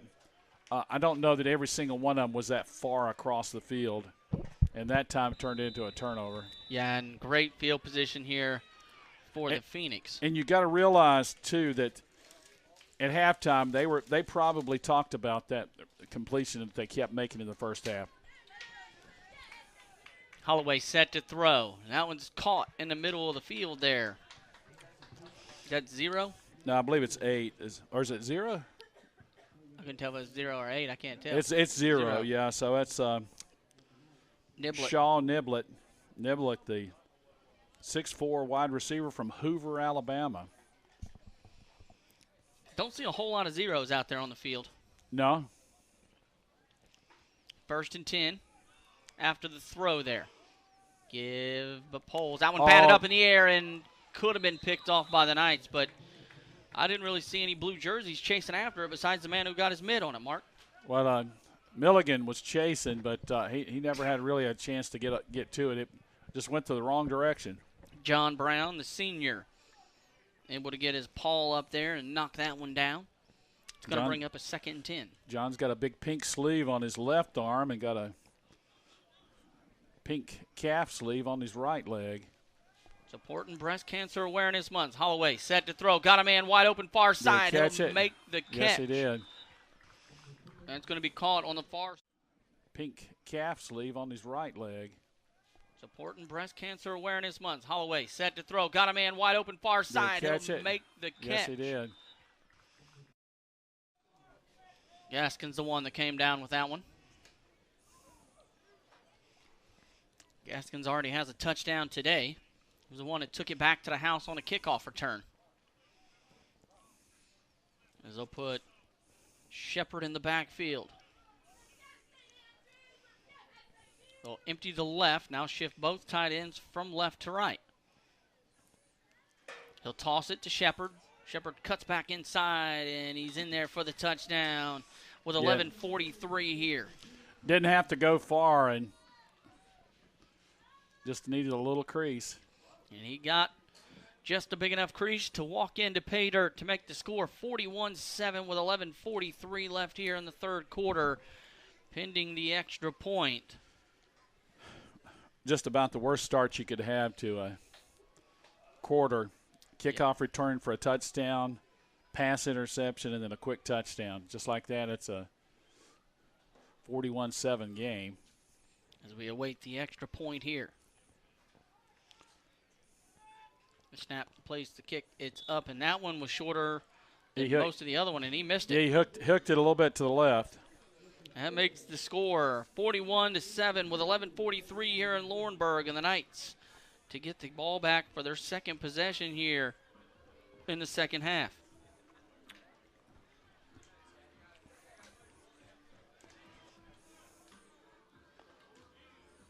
As the Knights trail by 4 scores here. Again, you got to play it one play at a time now. Find a way to make a good play and add one on to it. You're not going to be able to. That's 5 scores, actually. Yeah, but you're not going to be able to score 5 at one time. You got to make one play at a time again. That's all you can do is one at a time. And you got to have a short memory. If you're Darius Holly, for sure, after the pick, you've had a solid day out there on the field, throwing some darts, throwing some deep ball passes that have really worked out for you. You got to forget the one where they were able to pick it off. And they're going to punt it again here, Mark. If you kick this up high enough, it could be effective. It's caught. Coming near side is Cobb. Cobb gets the edge, turns it across midfield, and brought down just across midfield all the way up. Kick this up high enough, it could be effective. It's caught. coming near side is Cobb. Cobb gets the edge, turns it across midfield, and brought down just across mid. Cobb, the freshman from Supply, North Carolina. West Brunswick High School with the return, gets the ball all the way up to the Cumberland 47, and it looks like they're trying to hurry because they're not set yet on the defensive side as they're hustling out there. Holly goes under center, calls for the snap, gets it. He'll keep it, toss it late to Seagraves. Seagraves takes off, and he'll get back to the line, maybe a loss of 1. Well, that was a good thought, but just not able to get it going quick enough. They were trying to hustle that play, and like you said, it was a great thought. It's going to bring up a 2nd and 10 after a no pickup there, after the toss back to Seagraves. Yeah, I'm not sure why they were so slow coming out. I guess they figured St. Andrews was going to move slow too, and the Knights were set and ready. you see the movie Bull Durham? Yep. Lollygagging. That's what Cumberland was doing on that play. As the play clock's down to 5, so having a hustle here if he wants to get it off. They're not going to get it off. They're not going to get it. And they Well, got it off. They didn't whistle it dead. Keep it in the hands, I think, of the quarterback is what it looked like, and he gets back to the line of scrimmage. I think that was Holly who just kept it and went up the middle himself. Well,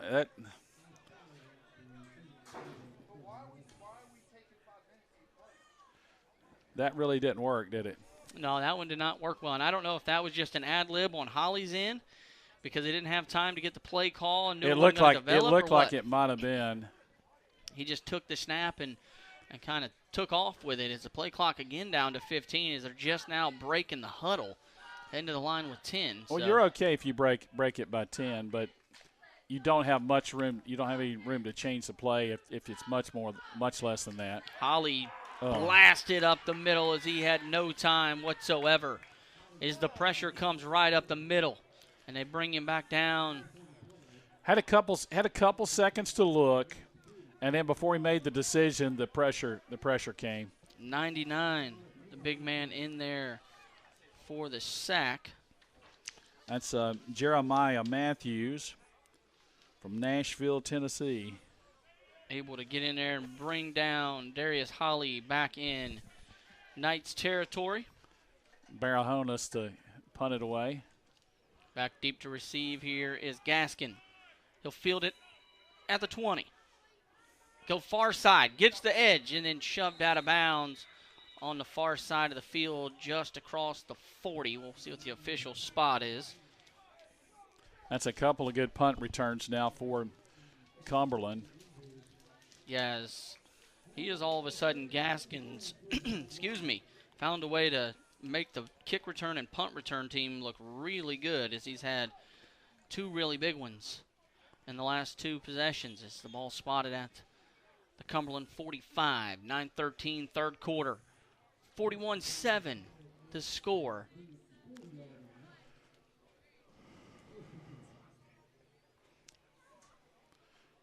The Knights come up empty in their first 2 possessions here to start the second half. As Holloway stands in the gun. Snap. Gives it to the carrier who goes left side, turns it upfield, got enough for the first down, makes a man miss, stays on his feet, and he'll be stopped short, just short of the 40. And that was... Well, they've ran the ball well. They have ran the rock. I did not see the jersey number on that carrier. Was that 7? Yeah, that's who that is. That's 7. Pinnell.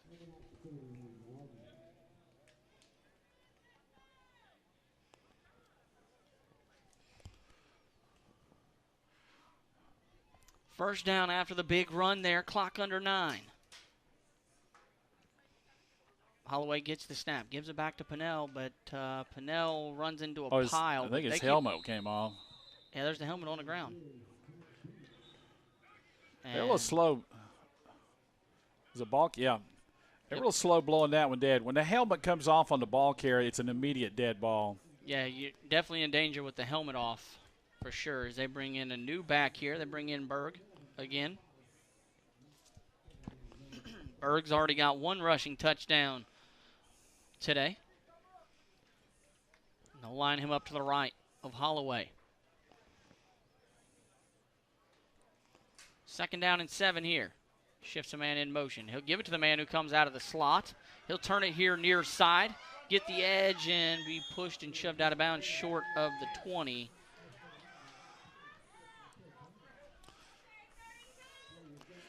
A jet sweep, you just give it to that guy with a full head of steam. He's got good speed, and, boy, he just turned the corner. Yes, he did. They've kind of taken the air out of the defense a little bit. Somebody's got to find a way to make a play. Put a little bit of excitement back on that side of the ball. Right now they're dragging. Under 7.5 here. Holloway gives it back off to Berg. Berg goes up the middle, and he'll pick up 5. And a good, strong run there. As it didn't look like he was going to have much, Mark, but he was able to get 5 still. Yeah. Just kind of dragging the defensive lineman. Making contact was Logan Sage. It's from Pike County, Georgia, a junior for St. Andrews. Pinnell checking back in. He's only played in 4 games this year, got 25 attempts on the season, getting some action today. O'Daniel was loosening on the sideline for St. Andrews. There is the snap, and Pinnell might have got 1, and he's at the 17, and inside the Pizza Hut red zone are the Phoenix. John Brown, another one of those guys getting up off the bottom of the pile. Remember, Milligan in there as well. It's not too late to go to pizzahut.com. If you want to wait to the Carolina game, feel free. They play tonight. You could go twice. You can go twice. You can go twice. You can go now. Just tell them the guys from 485 sent you. As Pinnell gets it, goes left side, gets a little bit of a seam, and gets it all the way inside the It's going to have 15. enough for the first down, looks like. Not quite to the 10. Looks like they'll mark him at the 11. Should be under 6 minutes on the next play here, and that should move the chains, and it does. One more first down they can get if they get the ball to the 1, Cumberland.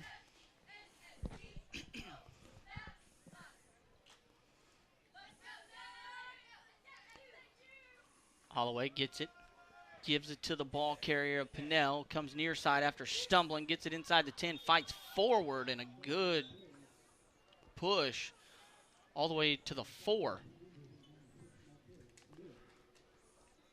I thought he was going to be brought down there, Mark, and he had that second surge, and he was able to get all the way inside the 5 down to the 4, Mark. Yeah, he was delivering blows with that shoulder, and looks like he may be dinged up a little bit. He's headed to the sideline. Yeah, favoring that right shoulder there a lot as he jogs back over there. He's able to jog under his own power, but yeah, see the training staff over there looking at him. He's definitely dinged up a little bit. Burge back in there. He goes up the middle and able to stack him up for the Knights. Well, somebody did a good job stacking that play up until help could get there. Irvin Gardner, one of the guys up there, and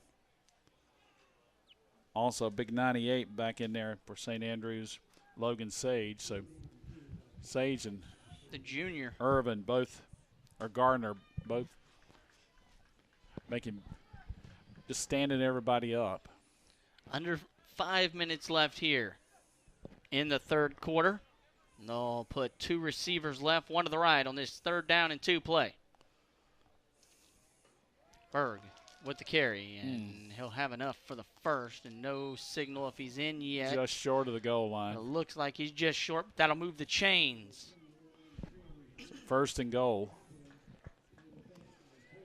And like you said, they got a quarterback here warming up on the near sideline, Mark. It's going to be number 15, Jalen Dodd. We saw him start the season for.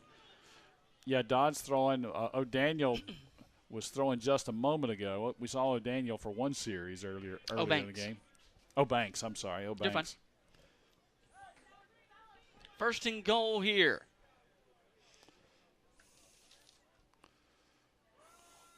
Berg gets it, runs up the middle, and no signal yet. It looks like they stopped him just short. There's the line judge, short. And big guys up front doing work right now, Mark. They stacked it up. Milligan able to come in and just get off the backside of the blocks and drag him down. It's tough to make stops down there on the goal line. They've been able to make 3 of them so far. Hopefully I don't jinx them here.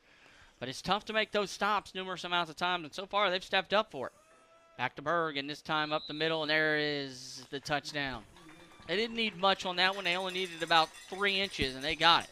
Their offensive line's been moving our guys or standing them up, and just enough so that they can't get an arm out. They can't make contact with the ball carrier. He may scrape through that hole, hitting everybody on the shoulders, but just skinnies through. 47-7 to score with 3:09, pending the extra point here from Carter.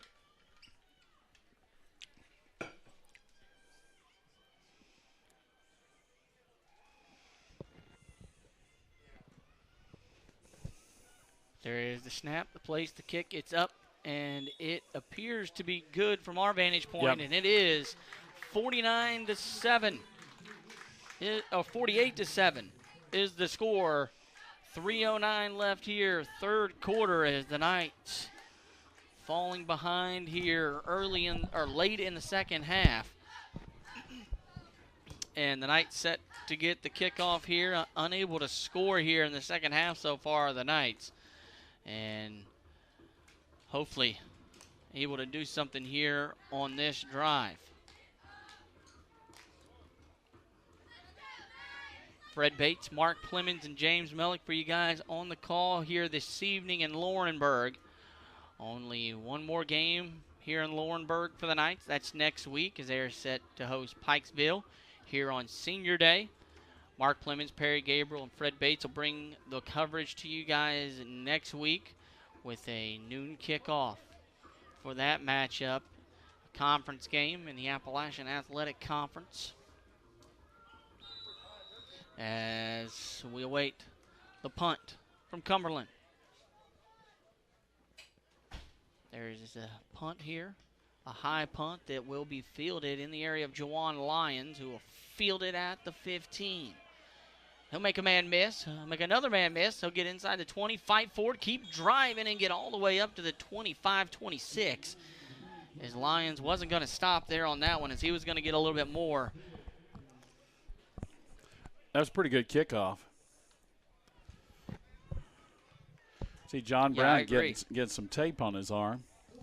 I agree with you there, Mark. That was a great punt for the kickoff there. And Lyons was able to go get about 10 yards after he touched it. He was all the way back at the 15. He gets it out to the 26. So, hey, you're +1 already. Yep. Coach Soupy Campbell tells us you got to get across the 25 to win on the kickoff. Banks set to throw, and his first throw over the head of the intended target on the far side of the field of Logwood. Had a man running in the area. That could have been a completion if he gets just overthrew it a little bit. And I'm kind of surprised here that Coach Curtin has pulled out Holly and put in O'Banks. Well, you want to give some experience. You want to try to get a spark. I don't think it's any lack of confidence in what Holly particularly did in the first half. Yeah, he had a great first half, Darius Holly did. But I can agree with you now that you say it like that. Yeah, just get some of the younger guys some time out there. As O'Banks gets it, pulls it out of the belly of Carpenter and keeps it himself, and he'll jump forward for about 2. You see O'Banks running up there. It's give the defense a little different look too. That Holly's a different look at quarterback. And if Dodd comes in, it's the same thing. Dodd's a little bit different than looking at any of the other quarterbacks. O'Banks only 5'9", 170. And the starting quarterback today, Darius Holly, 6 foot, 185. So giving up a little bit of height, but being shorter, he's able to run that option that he runs and able to get behind those big linemen up front. 3rd and 8 here.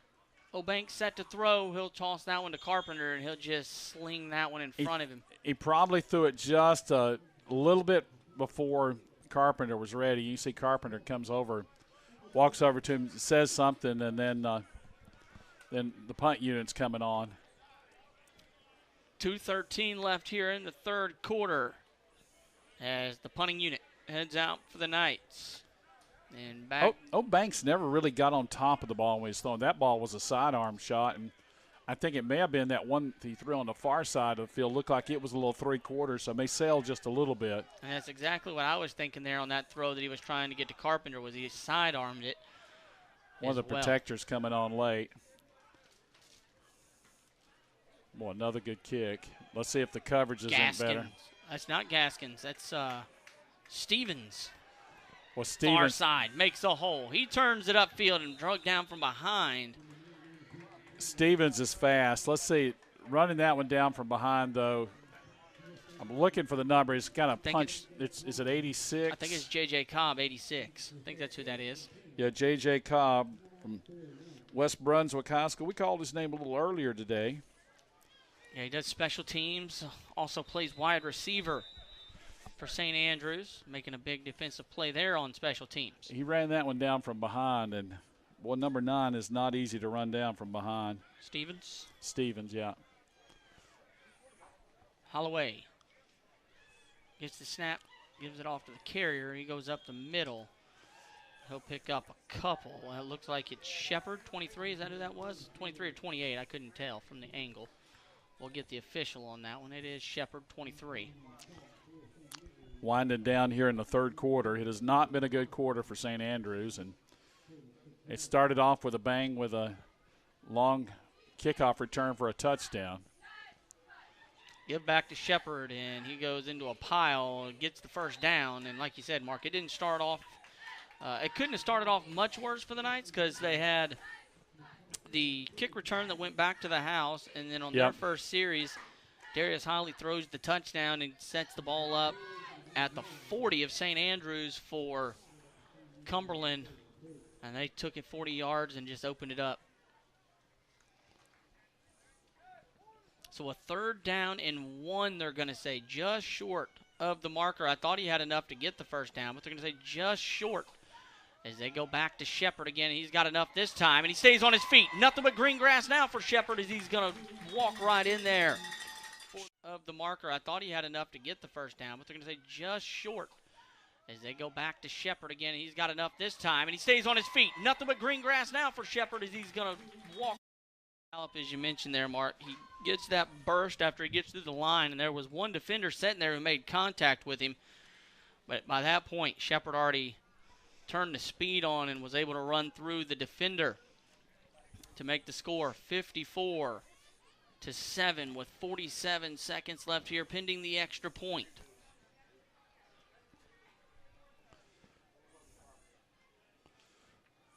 They've been close to getting one of these. Let's see if somebody can find a way to get one. There's the snap to place the kick. It's up, and it is good. A double nickel on the board, 55-7. The score here in Laurenburg as Cumberland puts another one in there from 22 yards out. 32 yards out on the run from Shepard. Fred Bates, Mark Clemens, and James Mellick for you guys on the call here this evening. As you look field side, you see the cheerleaders down there. Halloween costumes for the cheerleaders this week, as Halloween's just around the corner. Looks like we got a baseball player, an official down there as well. So in the Halloween spirit, hopefully everyone has a safe, uneventful Halloween coming up just around the corner. Well, we want it to be eventful. We just want it to be good eventful. Yes, we want it to be safe. Safe.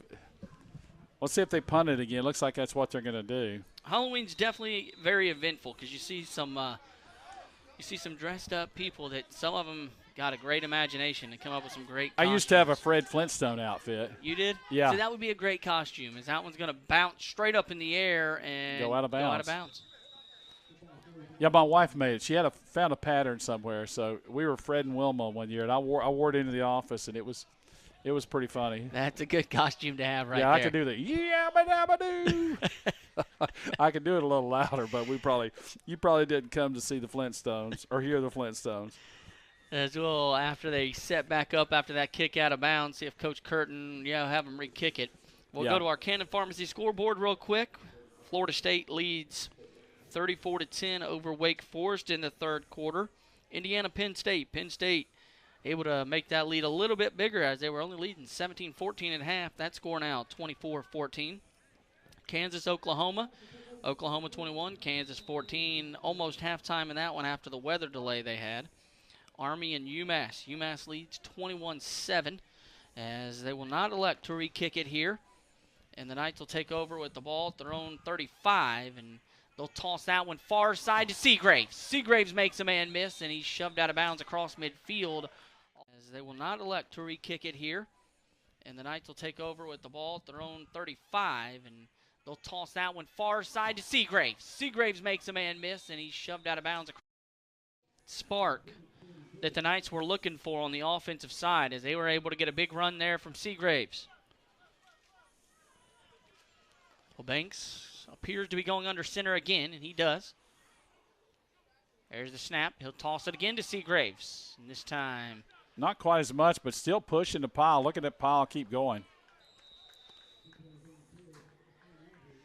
Able to get 5 there was Seagraves, and found something here so far, Mark, as it looks like we got a Knight slow to get up. He's getting a helping hand up, so he's fine. Oh, no, he's limping a little bit. Limping a little bit. Favoring that right leg. It's one of those guys we don't get to call their name very often, but dinged up a little bit. Zavon Carmichael, the freshman from right here in Laurenburg, a Scotland County guy.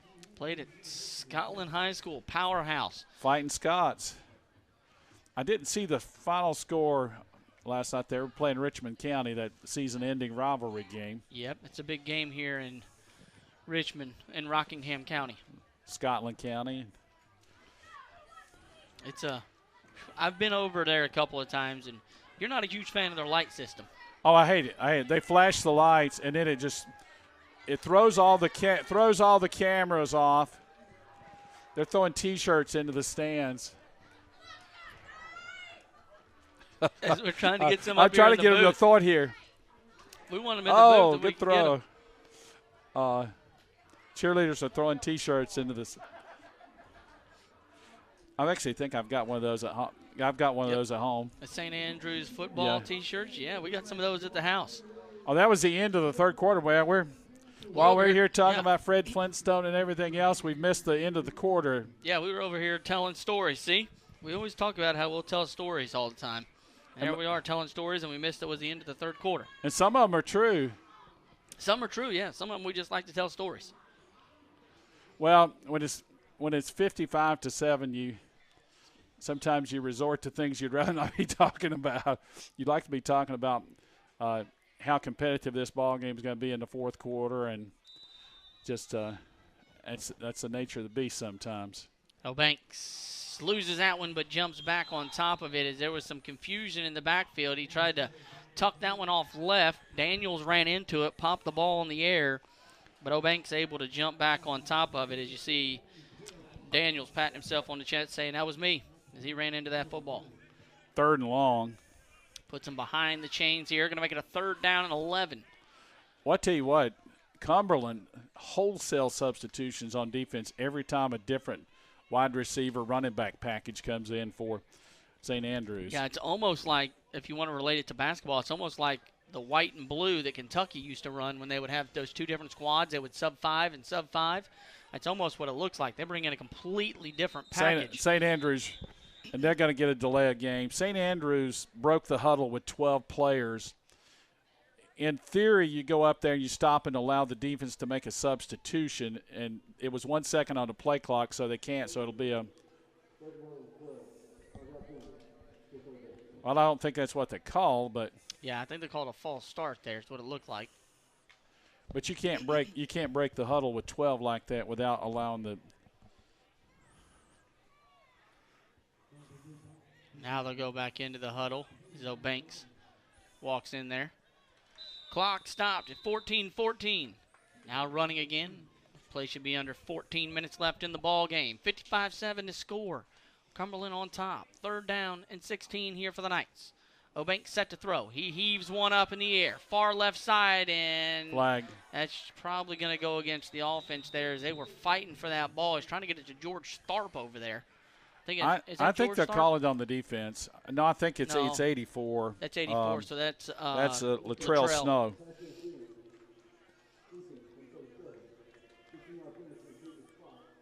So I can see the 4 yeah, on the backside. Yeah, it's 84. Snow. Yeah, it's 84. And they call it defensive pass interference. Yeah. I'm surprised there. I thought they could go offense or defense there. The defender impeded, and he made it so that he couldn't. It's very likely he got a hold of the jersey. And it's also 55-7. Yes. So we've seen that play in a closer game not called. So a first down and 10 after that penalty there. It keeps the Knights offense on the field here. They'll line up in a power I. Banks gets it. Gives it off to the ball carrier, Seagraves, and he'll pick up a couple. Get the ball up to the 33. Well, every time a ball goes inside like that, we see dirt and dust just kicking up. These guys up front on both sides are just hammering away. They're putting the cleats in the ground and just pushing and shoving as hard as they can. Snow's got one-on-one at the top of the screen again. Let's see if – with no safety over the top. Now they're back one up slow. Oh, Banks, he looks in that area. Got Snow. Snow tries to make a play, and there it comes. That's the flag. right call. He made a good play on the ball, but the offhand was hooking Snow, and that's going to be 15 yards more. Looks like Rod Payne, the man in coverage over there on the far side of the field. Oh, Banks made a good throw. That was a gorgeous throw as he put that one right where it should have. And as that'll be a 15-yarder from the line of scrimmage, automatic first down. so the ball's at the 33. Should move it inside the Pizza Hut red zone here with 13:19 left here. Go to pizzahut.com. Ball spotted at the 18.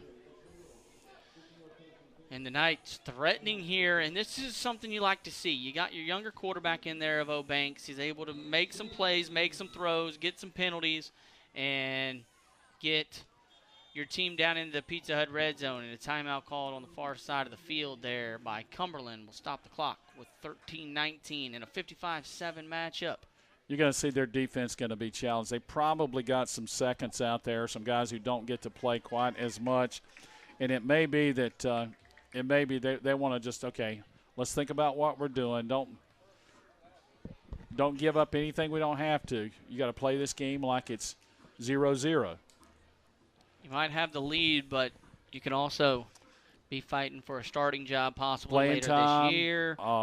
You might be in a situation later on that you need to be able to come back and play. You got to be focused. Yeah, like you said, they could be a second string player, and if you're second string, you may be needed later in the year, and you might become the starter when it comes playoff time. If barring an injury, which we hope nobody does get injured, but barring an injury, you could become the man.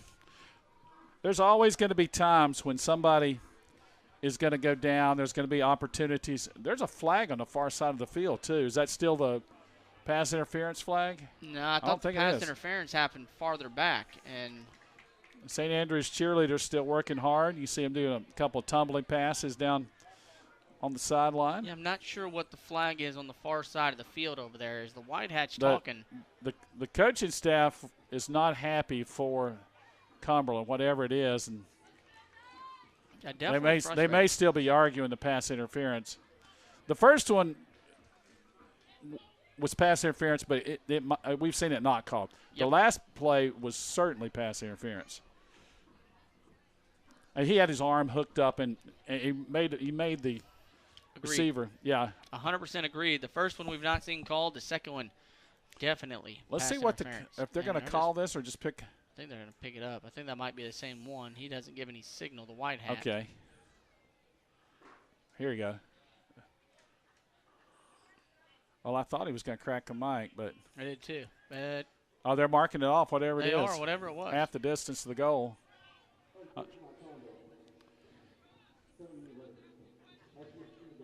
So that's unsportsmanlike on somebody said something on the Cumberland side. Well, that just helps out St. Andrews even more and moves the ball all the way up to the 8-yard line. And you want to find a way to punch this in. They got Seagraves lined up to the left of O'Banks here with a 1st and goal. You got Bassnight back there to block, too. And they tossed that one off to George Tharp. I think that's Bassnight. Yep. I think a holding penalty is coming unless they dump the quarterback. I didn't see exactly what happened. Yeah, that was Bassnight, number 40. Yeah. They've run that play a couple times, and there's always one man still. That one defensive end stays at home. Roughing the passer. Wow. So, again. So they did dump the passer when they're running. It's a little counter play with the fullback, as you see knifing back the opposite direction of everything. And he just kind of pitches forward. Well, O'Banks just got drilled, and I wasn't sure if somebody was going to be called for a holding penalty there, because there's in the area where the block was being made too. Now look at that. They substituted, 7 guys 1, 2, 3, 4, on defense. 5, 6, yeah, like you said, 7. They brought a cluster of 4 and a cluster of 3, so 7 out onto the field. I saw Clock 4 standing back there and saw the others run on. That's how I did my math. Oh, you did? I just looked at 11 minus 4. Yeah, that makes sense. I was watching the piles run on. As clock under 13 here. Daniels in the backfield. Give to Daniels. Daniels fighting for it, and he's not going to get there, but he'll get back to the line of scrimmage at the 5. I think somebody may have stepped on O'Banks, and he couldn't quite. So you see how far he had to just reach out to give that handoff, and that threw the time of the playoff a little bit. Yeah, he was full extension. O'Banks was, and Seagrave's now in there. Those are dangerous plays, because when you do that, sometimes if there's not good mesh, if there's somebody reaches out and can knock it loose. Bass Knight in the backfield with the big bodies and the ball on the ground. They fumbled it, and it's going to be Cumberland ball looks like, and it is. Oh, that's the second time today that the Knights get. Bass Knight in the backfield with the big bodies and the ball on the ground. They fumbled it, and it's going to be Cumberland ball looks like, and it is. Oh, that's the second time. Went straight for the ball. And that's the second time today that the Knights have turned the ball over inside the 5. One the ball. I don't think they lost the ball the first time. Just the half ended. Yeah, the half ended. Ended. Yep. So Cumberland to take over with the ball back deep in their own territory at the 5. I see Coach Moody. He had his hands on his hips, just turned and just kind of walked away. There is the snap. They give it off to the ball carrier there. The defense made a stop. You got a chance here. That's a good tackle. On Berg, he goes up the middle. Make him punt that ball from the back line of the end zone if you can get a stop. Clock winds down to 12. I'm not sure why the clock stopped. I'm not sure either. I don't see a flag out on the field. Yeah. But the clock is stopped. Yeah, it stopped. White hat.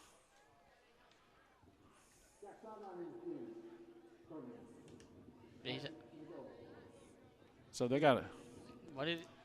I didn't catch sideline interference. So somebody was over there in the way on the sideline for Cumberland. And they hit him with the 5-yard penalty. So but half I never heard heard him say sideline warning. Did you?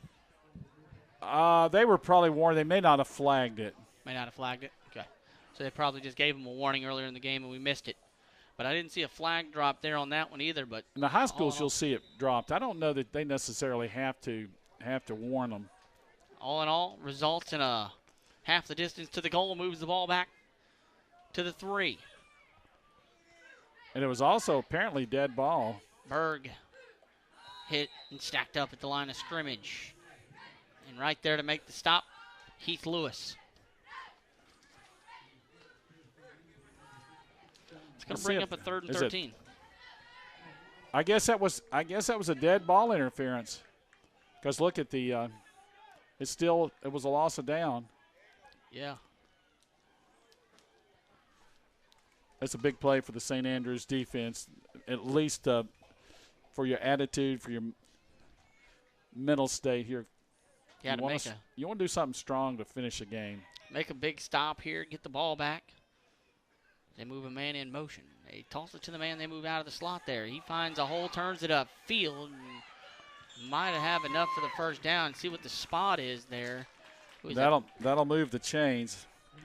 Number 32. That's Brett Robinson, 33, I think, isn't it? Junior from Lebanon, Tennessee. That is Robinson. I thought it was 32. So good catch, Mark. I just happened to see him toss the ball to the official. But that is enough for the first down. Holloway gets it, gives it back to the carrier, Berg, and he's stacked up in the backfield. A good defensive play. Get up off the bottom of the pile. That was Milligan.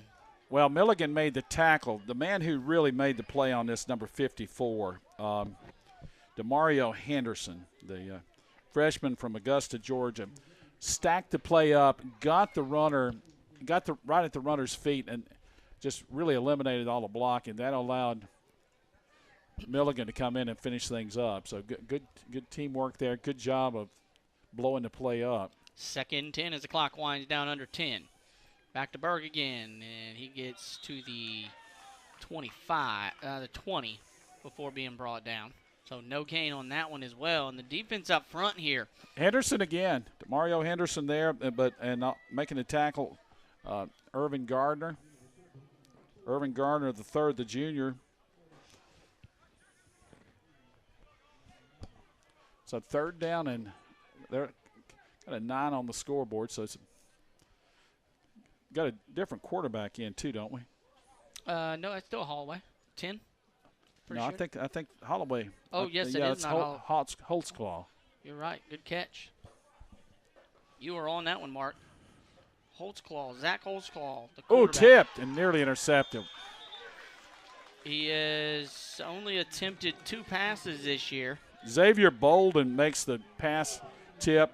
The defensive back from Laney High School in Wilmington. Another one of those freshmen, and got a hand on it. That'll force a punt.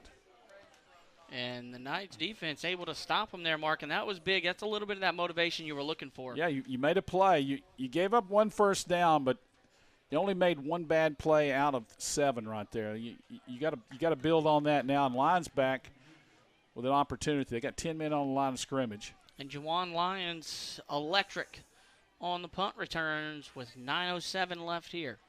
A bad snap, but able to get to it as he had to run sideways for it. But a rugby-style punt that'll be Lions. Bounce. He thought about it. He thought awfully hard. Probably thought a little harder than he should have. Yeah, because that bounced and then got beside him. If it had taken a big bounce, he might have. But they were on top of that. They covered it pretty well. Ball spotted at the 35 after the punt, and that's where the Knights will take over. Back at their own 35 with 8:58 here in a 55-7 ball game. As the Knights, the closest they've been all day, Mark, is within 7 when it was 14-7 there. Yeah, it was 14-7, and it was 21-7, and they drove and had a chance to score and could not get the snap right at the goal line to end the half.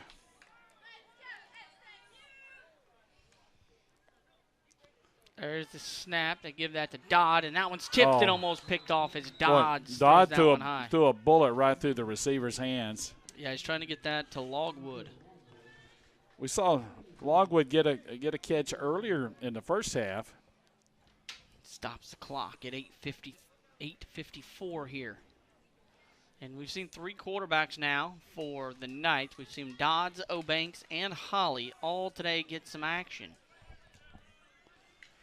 I'll spread them out with 4 receivers here.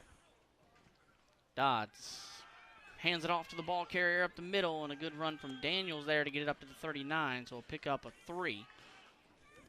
So a little bit of hesitation at that mesh point. They're sitting there reading. They're making the defense react. When they do react, he gives the ball to the ball carrier. The other thing you can do when you do that, sometimes you can run an RPO out of that, pull it out of the belly, and throw it to somebody downfield. I don't know that was called in that play. It looked like a straight run. Dodds throws caught near side and short of the first down marker after being caught is Sandford. Yeah, Sandford, the tight end. Northern High School in Hillsboro. And it's going to bring up a 4th down and 1 here. The offense is still out there on the field for the Knights. No reason to pull them off. I like this call. Yeah. Get as many offensive plays as you can. I don't hate the call if you're Coach Curtin. Yeah, what's the difference between 55 and 62? Dodd, got him to jump, but he got back. Yeah. He didn't go all the way across. He just still got plenty forward. of time. Still 10 on the play clock, as you heard Mark mention. There's the snap. Dodd gets it. Pulls it out of the belly of Daniels. It's on the ground, but picked up by Dodd, and it'll be a turnover. It's 4th down, so it's going to be. They have to get that mesh point there. That just a little miscommunications. Between Dodds and Daniels there. You saw Dodd just pat Daniels on the head as it walks to the sideline, but now the defense may see a little different playbook coming out of the Cumberland side of things. number of substitutions, including the quarterback out there, and you want to get them some meaningful playing time. So your quarterback may throw the ball, may run some of their A stuff. It's not an attempt to run up the score. It's just an attempt to get experience for your players. Holtzclaw, the quarterback there, only been in 4 games this year and thrown twice. He'll tuck it down and run. And see, that's one of their base plays. The quarterback pulls it and runs. That's what got things started in the first half when their quarterback Holloway came up with a big run after a couple of plays back to back where they'd stopped the running game. Holloway had 588 yards on the ground entering this one as they hand this one off up the middle to Shepard, who leads the team with carries. Of course, Shepard's still out there. He's the one back. A workhorse. Had 122 attempts and had 713 yards entering this game. Going for 1,000 yards on the season. Shepard. Under 7 minutes to play. First down after the run from Shepard. Holtzclaw gets the snap and set to throw. Looks far side, got a man wide open, makes the catch and able to stay in bounds. And a nice play. First down after the run from Shepard. Holtzclaw gets the snap and set to throw. Looks far side, got a man wide open, makes the catch and able to stay in bounds. White House, Tennessee. Yep, I found him. And again, that's just part of their base offense. You've got 3 options out of it, and he was standing there wide open. You got to play them all. 6:42 left. 61-7 the score, pending the extra point. There's the snap to place the kick. It's up, and it is good. The score 62-7. 6:42 left here in Laurenburg. There's the Knights looking to build some momentum heading into next week against Pikesville in their final home game of the season on your senior day here in Laurenburg. Mark Clemens, Perry. Is John going to be here with you next week? John won't be. So Fred Bates, Mark, and Perry here to cover the action for you guys next week. Be senior day. Not a lot of seniors on the team, but they'll be honoring seniors. And, of course, certainly want to be here if you can for that. If you can't make it, tune in. We'll be on the air. We'll start the stream about a half an hour before the kickoff at 11:30, and then go live with the audio somewhere about 10 till. Yeah, only about 5 or 6 seniors on the team here that I'm seeing for the Knights. Watson, one of them. Then you got John Brown, and then Austin Hunt. You can only hope that Austin Hunt's able to participate in that after losing him early in the year. John Brown's played well the last couple of weeks. We've seen number 56 flying around a football.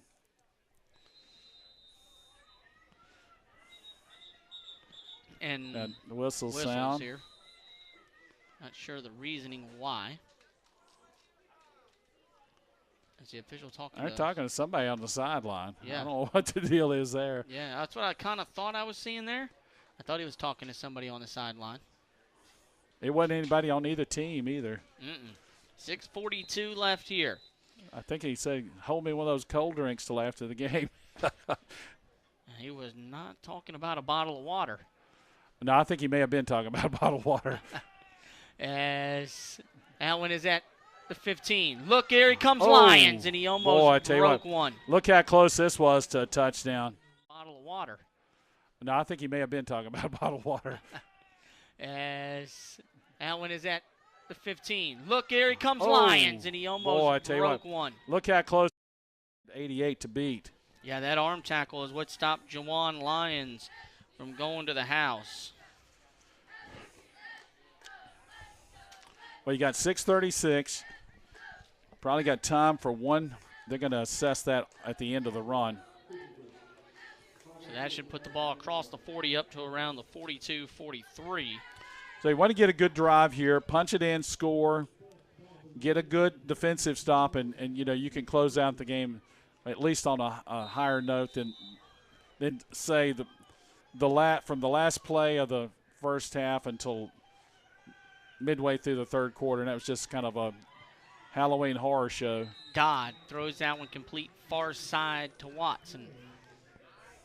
Oh, that's Snow over there. Snow, 84, yes. Yeah.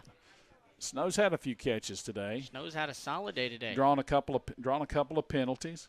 Moves the ball up to the 45 after a pickup of 2. Makes it a 2nd and 8. And Snow had the play there to start the game that went to the house. Oh, my goodness. Had that a little flea flicker. Kind of a double reverse pitch back to the quarterback, and it was open.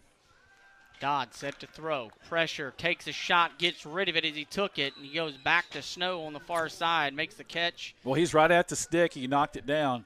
And Dodd took a shot when he released that ball. He got a helping hand up after he got hit.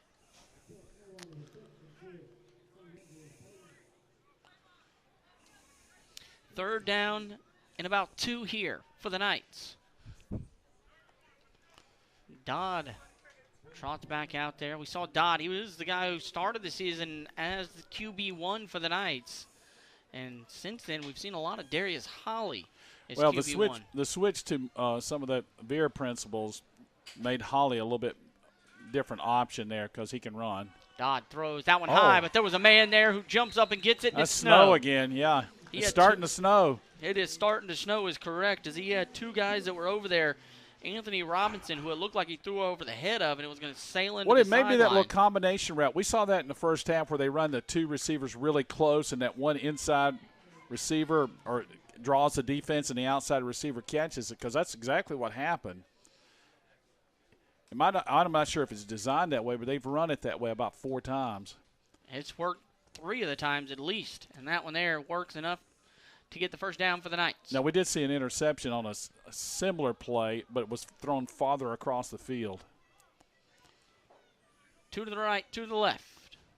They give this one to Daniels. He gets the edge, turns it upfield, gets the 40, lowers the shoulder, and falls forward inside the 40 up to the 37. That's going to be if you're Daniels, what he saw right there, once he made the first man miss in the backfield, he turns it upfield, and there's 7 white jerseys with maroon numbers and maroon breeches looking straight at him, trying to hit him. And he just goes straight at him and lowers his shoulder.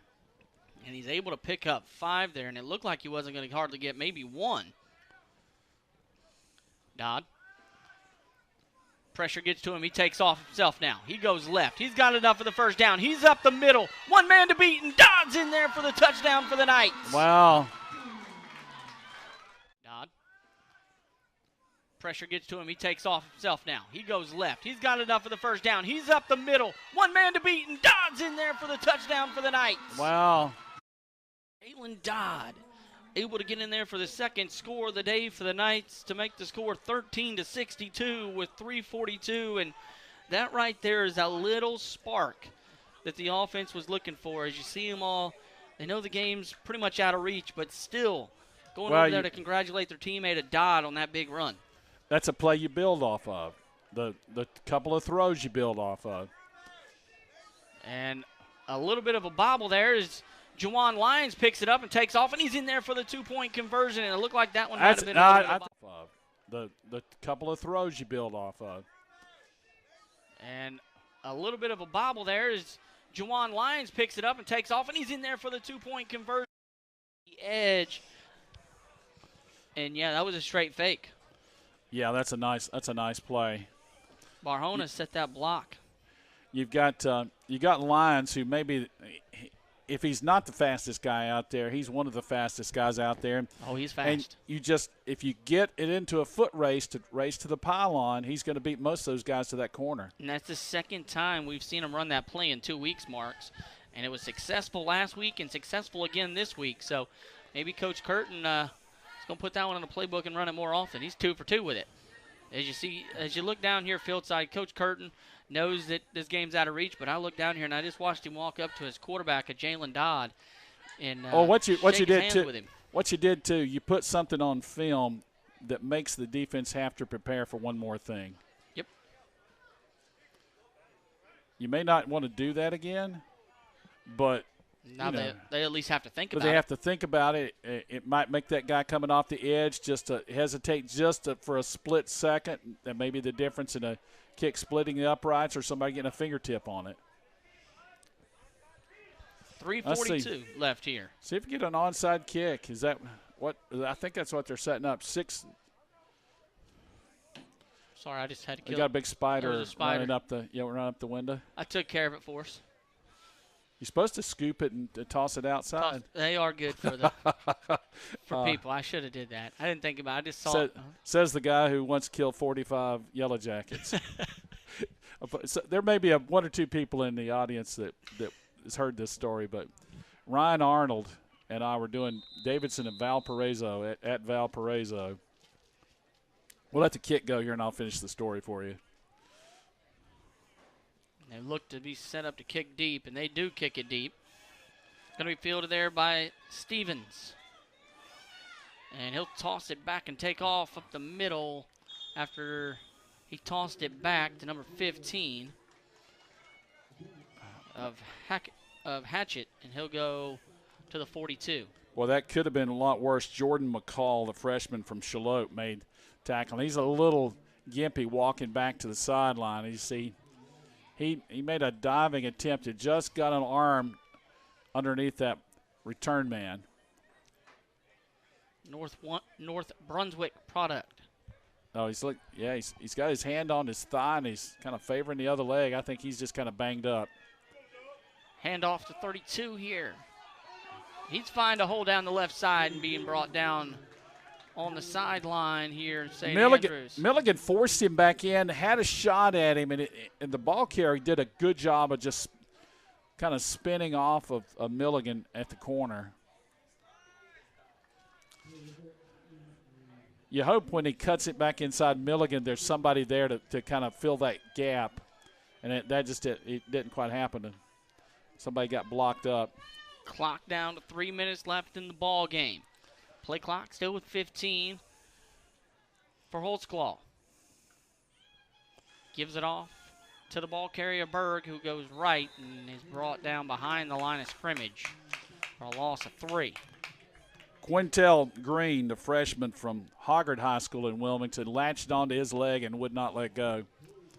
Ryan Arlen and I are doing a game at Valpo, and we started finding Yellow Jackets coming in the booth. And we'd kill 4 or 5, and we had a little pile setting up in the corner. And we started counting them. Ryan said, well, that's the 11th Yellow Jacket we've killed today. When we stopped counting, we had 45. I don't know how we kept from getting stung. That is a lot of bees as they hand this one off. Taking it up the field, Stevens, and he picks up about 8 there. I was kind of reminded by the bug, but you know how they give you these I don't know if it's time hop or on this day 11 years ago or something. That picture me and Ron in the booth with Davidson Church on popped up in my timeline the other day. That one did? Yeah. Well, I don't know if it was the same one or not. Oh, somebody knocked on the door. Did too. Yeah. 3rd down and 5 here. Holtzclaw to keep it himself. Up the middle. Got enough for the first. Dragged down from behind. Green got him by his undershirt and somehow drug him down. Yeah, he was holding on for dear life, but able to get Holtzclaw down, but that moves the chains and all the way up to the 25-yard line. 26 where they're officially going to spot it. Ladies and gentlemen, there is why you don't want anything loose on your jersey or your equipment. You want everything up tight and tucked. He's got this long shirt that's hanging down and just over the top of his rear end. And that kept him from getting another 10 yards. I mean, it looks like they're just going to maybe kneel this Take a one out. knee? Yeah. Yeah. And a good show of sportsmanship there. Is they could try to punch it in again there, Mark, if they wanted to. Now, the referee's he's staying there right next to it, and he's going to make sure that there's nothing happens when they take the next knee. As the clock winds down, and we are one more knee away from We have not one. seen the acrimony we saw last week No. with Kentucky Christian. There was some extracurricular, and there was some pushing, shoving, and I was talking to one of the red shirt guys that was I think his name's John for St. Andrews, and he he's keeping penalties last week, and he said he wrote down so many penalties. He felt like he was getting his hand was cramping. I could definitely see that for sure, because there was a lot of extracurricular last week as the final knee of the ball game has been taken. The clock ticking down, where the final score will end 62-15. The Cumberland Phoenix defeat the St. Andrews Knights. Cumberland improves on the season back to, I think it puts them at 500 now, if I remember correctly. Yeah, back to 500. They're 4-4. And the Knights fall down to 0-8. The St. Andrews Knights, Cumberland improves on the season back to, I think it puts them at 500 now, if I remember correctly. Yeah, back to 500. They're 4-4. And the Knights fall down to 0-5, 0-8. Still trying to get that first win of the season. Well, we certainly appreciate everybody joining us today, the St. Andrews fans as well as the folks from Cumberland. We saw an interesting ball game today. We saw St. Andrews do some things that we have not seen them do consistently.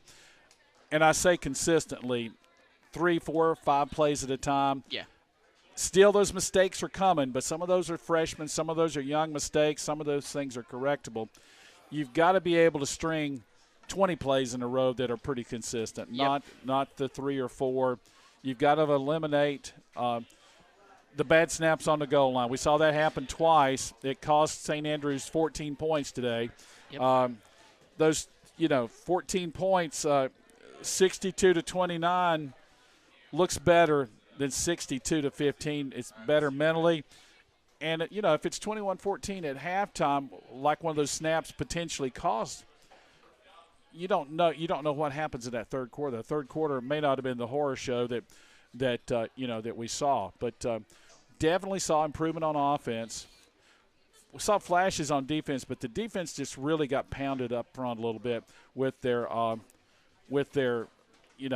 hard running game, and that quarterback really did a nice job reading and a nice job of running it hard, and it really made it hard on the defense today. Yeah, I agree with you, Mark. It was right there for the Knights. You saw the defense. They had flashes of greatness today, and last week they looked really, really strong. But the special teams struggled on the punting unit. Today, special teams looked a whole lot better, and you got a lot out of the passing game, something the Knights haven't really got a whole lot of this year with passing the football. And they were able to today, both with Holly, O'Banks, and even with Dodds, and that big run from Dodds there at the end of the game. Able to punch that quarterback keeper in there just puts another thing on film, as you mentioned, for all the other teams to have to worry about. And Coach Curtin heads into senior week, next game against Pikesville here at home, trying to get that first win of the year. And you know that the seniors are going to be motivated for it. And you have to think all their teammates and brothers on that team are going to be just as motivated to go get that first win next week, Mark. Yeah, and I think the one thing to take out of this for St. Andrews, last week, you left some plays on the field. Oh, yeah.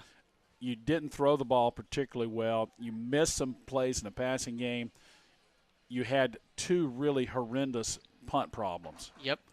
You cleaned up the punt problems.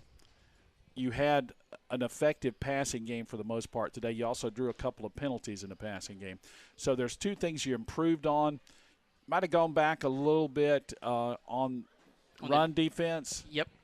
But you're also playing a much higher level of competition today in Cumberland, and their running offense certainly much better than what Kentucky Christians was. So that's kind of a little difference. But I think, it's one of those things, well, you hate to lose bad, but there are some positives that come out of the game for St. Andrews. Yeah, there's some positive comes out of here, and the biggest positive that I can see here, if you ask me, is coachability, Mark.